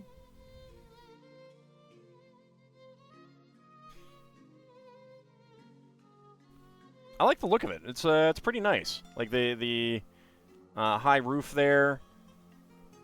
Using the slopes for the roofs on the side. I do really like these little gargoyles. The interior, nice and colorful, dark and somber. With fun little accessories, the cat ears, some plushies, typewriter, which this is a nice printed typewriter piece, so that's always nice. I really like this this lamp. Definitely a lamp that I will have to remember.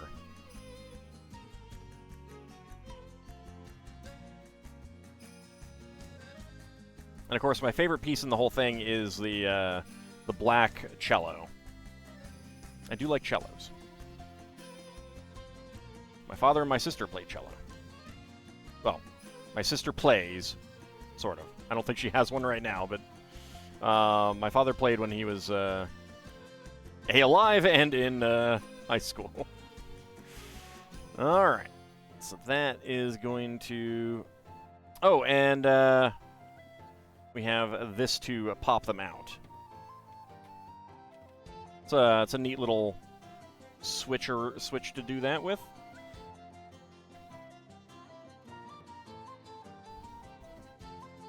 So that is our other Wednesday on Wednesday spooky set.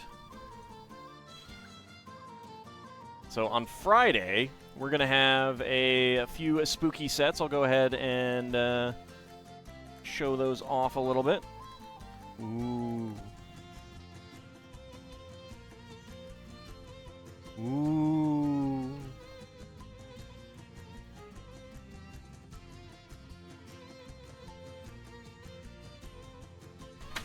Don't fall on me. Ooh. So that's what's coming on Friday. For our final spooky day. All right. Well, it is about time for us to do some minifigs. I'll put that aside because I don't need that for this first one.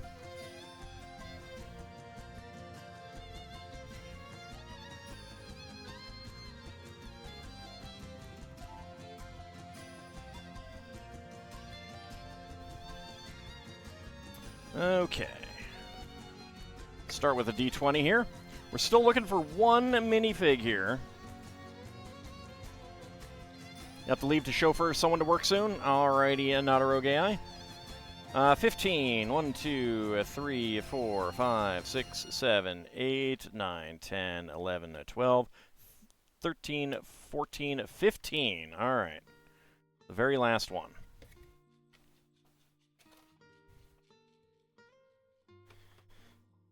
Okay, let's go ahead and start a prediction. Can all guess what is inside the minifig pack? Get your predictions in. Alright, so let me go ahead and roll the die to see what the die says. 18, need a reroll. 7. Scribble Cop, I'm going to reroll because I don't think there's any Scribble Cops left. 7 again. 19, that's going to get a reroll. 5. Abraham Lincoln. I don't know that there's any Abraham Lincolns left, but we'll go with it. So 16 for Vigistry, that would be the Mermaid. 4 for Bahamut, that would be Wild West Wild Style. 9 for Not a Rogue AI, that would be the one that we need, the Lady Construction Worker. Minotaur Leonin in a ballroom dance situation. Minotaur Bullfighter enraged by his own cape.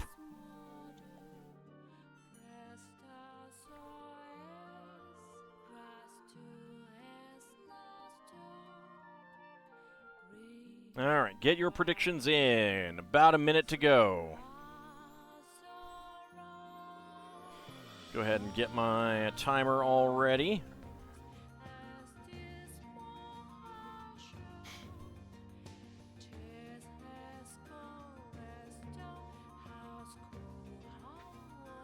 Okay. And my timer is all ready to go.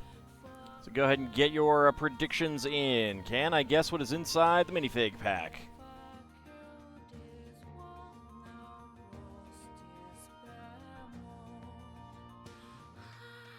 Okay, just a few seconds remaining. Time is almost up if you haven't gotten a prediction in.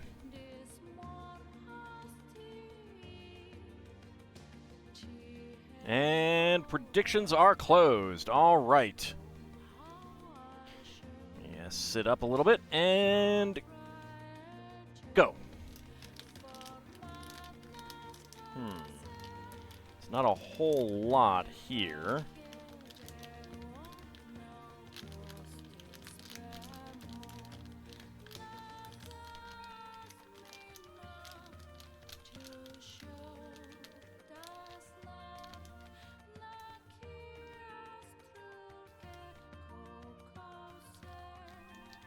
Okay.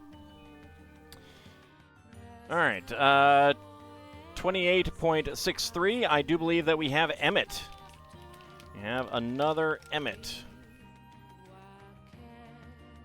Let's see if that is correct.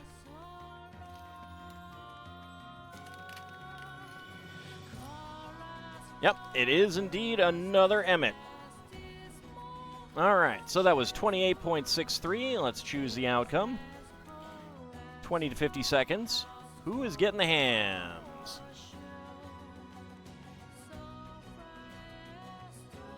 So, Lord Canis getting all the hams. Very nice. Vigistry going for within 20 seconds. Shield of Hope going for 50 to 60. And Bahamut going for no. In all cases, would not have had to share your points with anyone else, whoever won.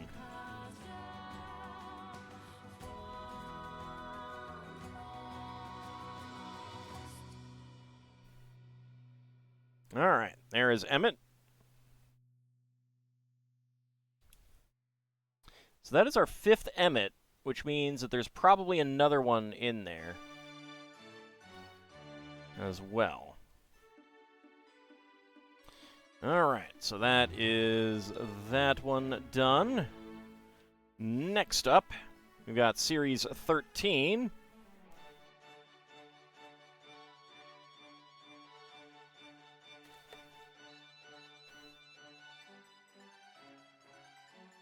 All right, D6, 2. So we're going over here. We've not gotten into the middle very much at all.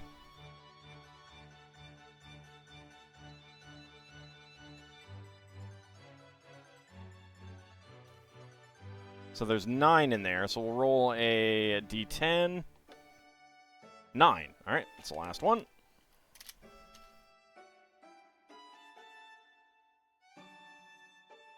Okay, so let's start a new prediction.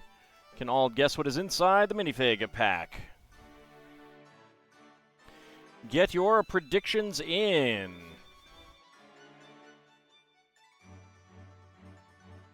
All right, let me go ahead and roll my D20. 19, that needs a reroll. 12. All right, that is the Lady Samurai. So a 13 from Nadaro Gai, that would be the Disco Diva. 6 for Vigistry, that would be the Lady Paleontologist. Paleontologist. 5 for Bahamut, that would be the Goblin Raider. A Minotaur Hoof Doctor on YouTube. You have to be Lel Bunny until Lel Bunny gets back. It's tiring being Lel Bunny. Minotaur and Leonin in a ballroom dance situation. Oh, that was the old one. A Minotaur and Leonin in a Scooby-Doo episode doing shenanigans. Which one is wearing the mask?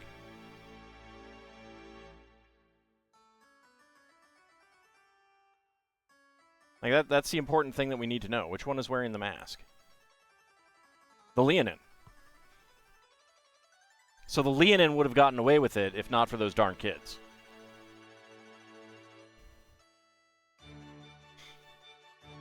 All right.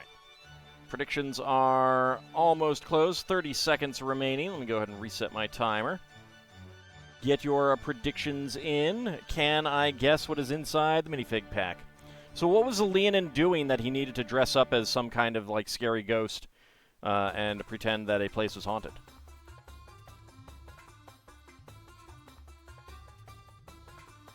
He just wanted the buffalo hunting grounds to himself? There's a lot of people who live in Buffalo.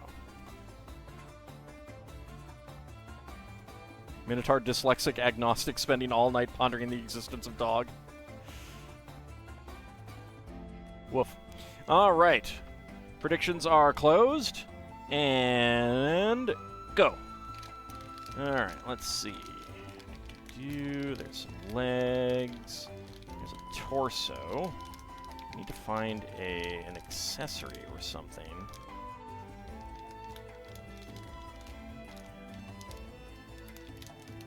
Okay. 18.91. That is going to be the Carpenter. Number 9. The Carpenter.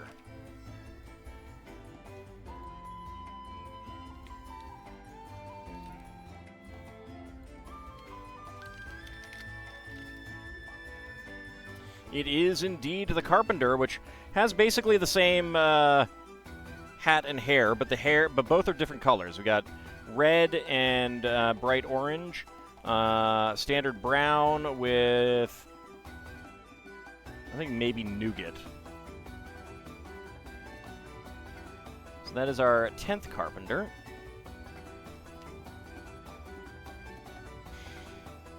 Let's go ahead and choose the outcome. So that was 18.91. So within 20 seconds, complete that prediction. Who is getting the hams? Kinshear getting all the hams. Lord Canis and Vigistry going for 20 to 50.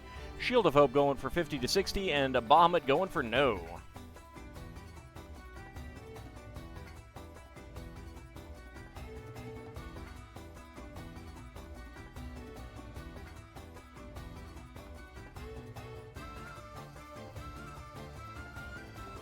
So he's got a tool belt. He's got his hard hat. He's got his board.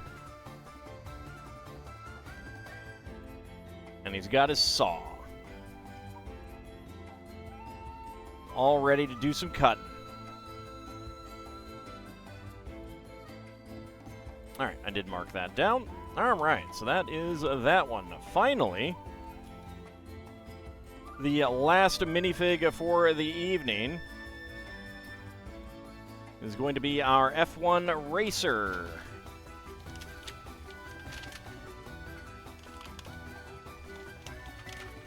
So we have 4 left.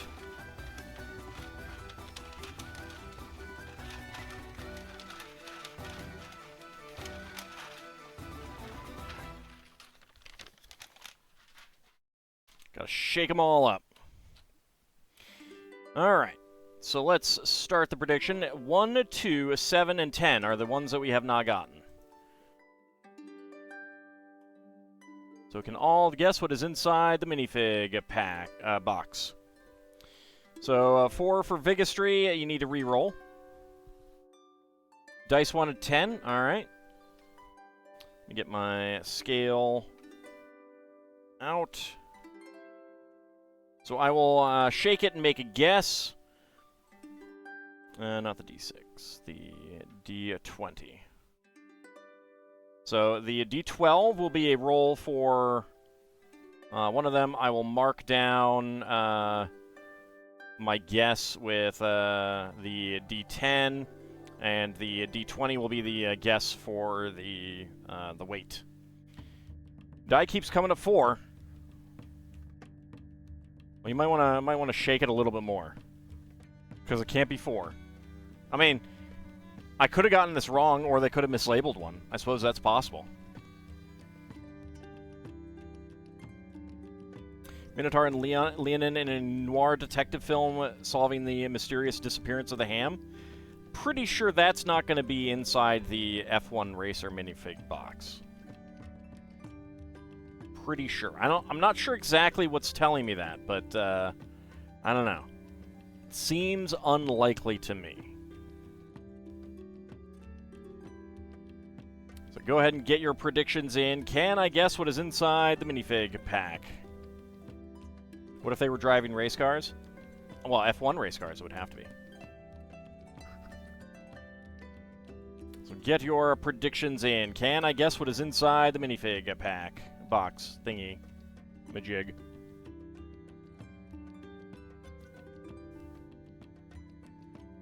Alright, 10 seconds remaining. Goblin pyromaniac that needs to be kept away from fuel. So every goblin.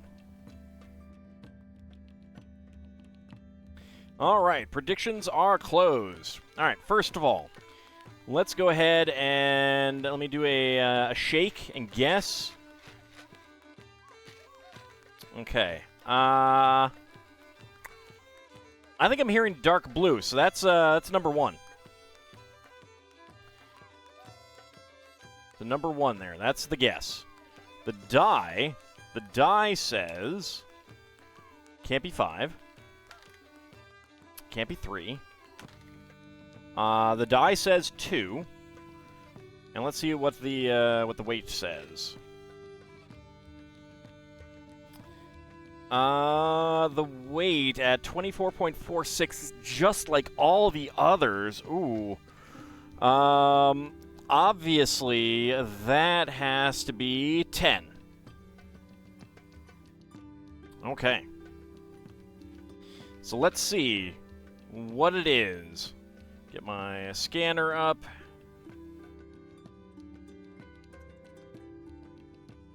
Mercedes, that is number 2. Okay. So that is the die. Let's double check it.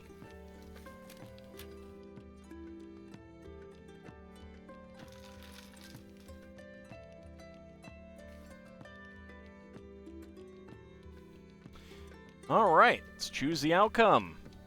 Yes with die roll. Let's complete that prediction. Who is getting the hams? Shield of Hope getting all the hams. Very nice amount won there. Lord Canis and Vigistry going for yes with guess. Kinshir going for yes with weight. And Bahamut going for no. All right, so that means 1, 7, and 10 are the only ones left.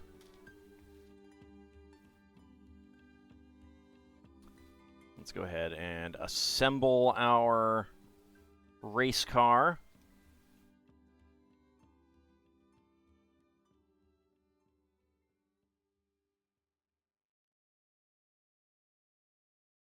I don't know, my patented hearing. I must have heard teal. That is pretty close to dark blue. So it's understandable that I might get those two mixed up. I am wearing a headset after all.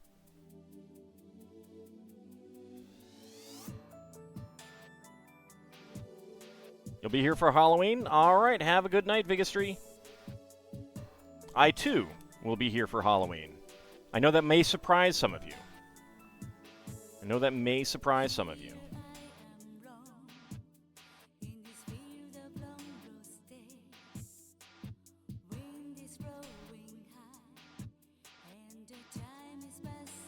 No trick-or-treating? No, not this year. Not this year. My costume, unfortunately, is in the shop.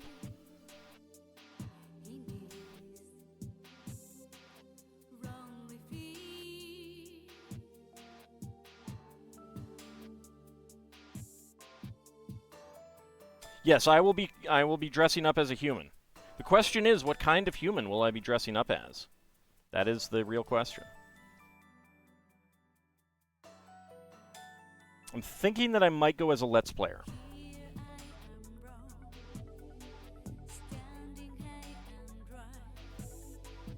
What do you guys think? One with at least 2 arms? Maybe even a pair of legs as well.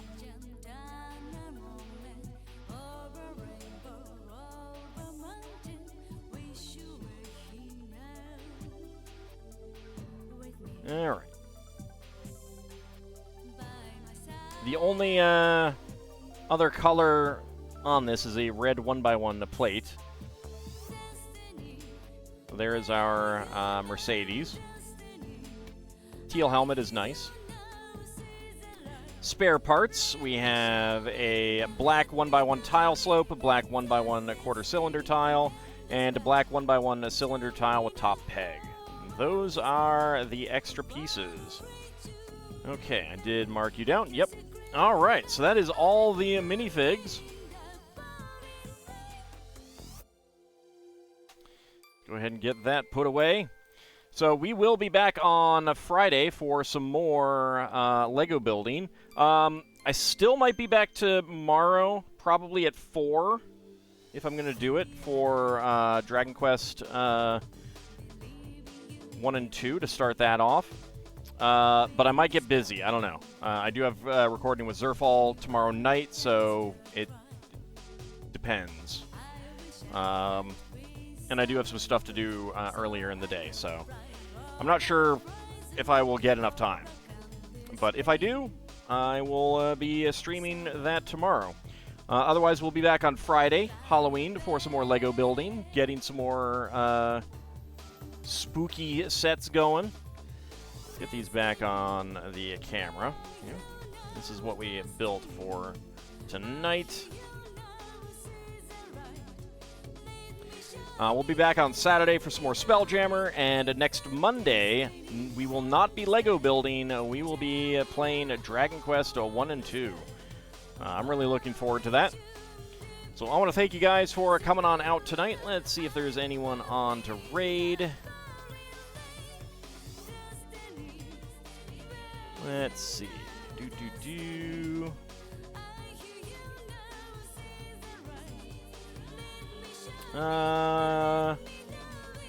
That's okay. All right.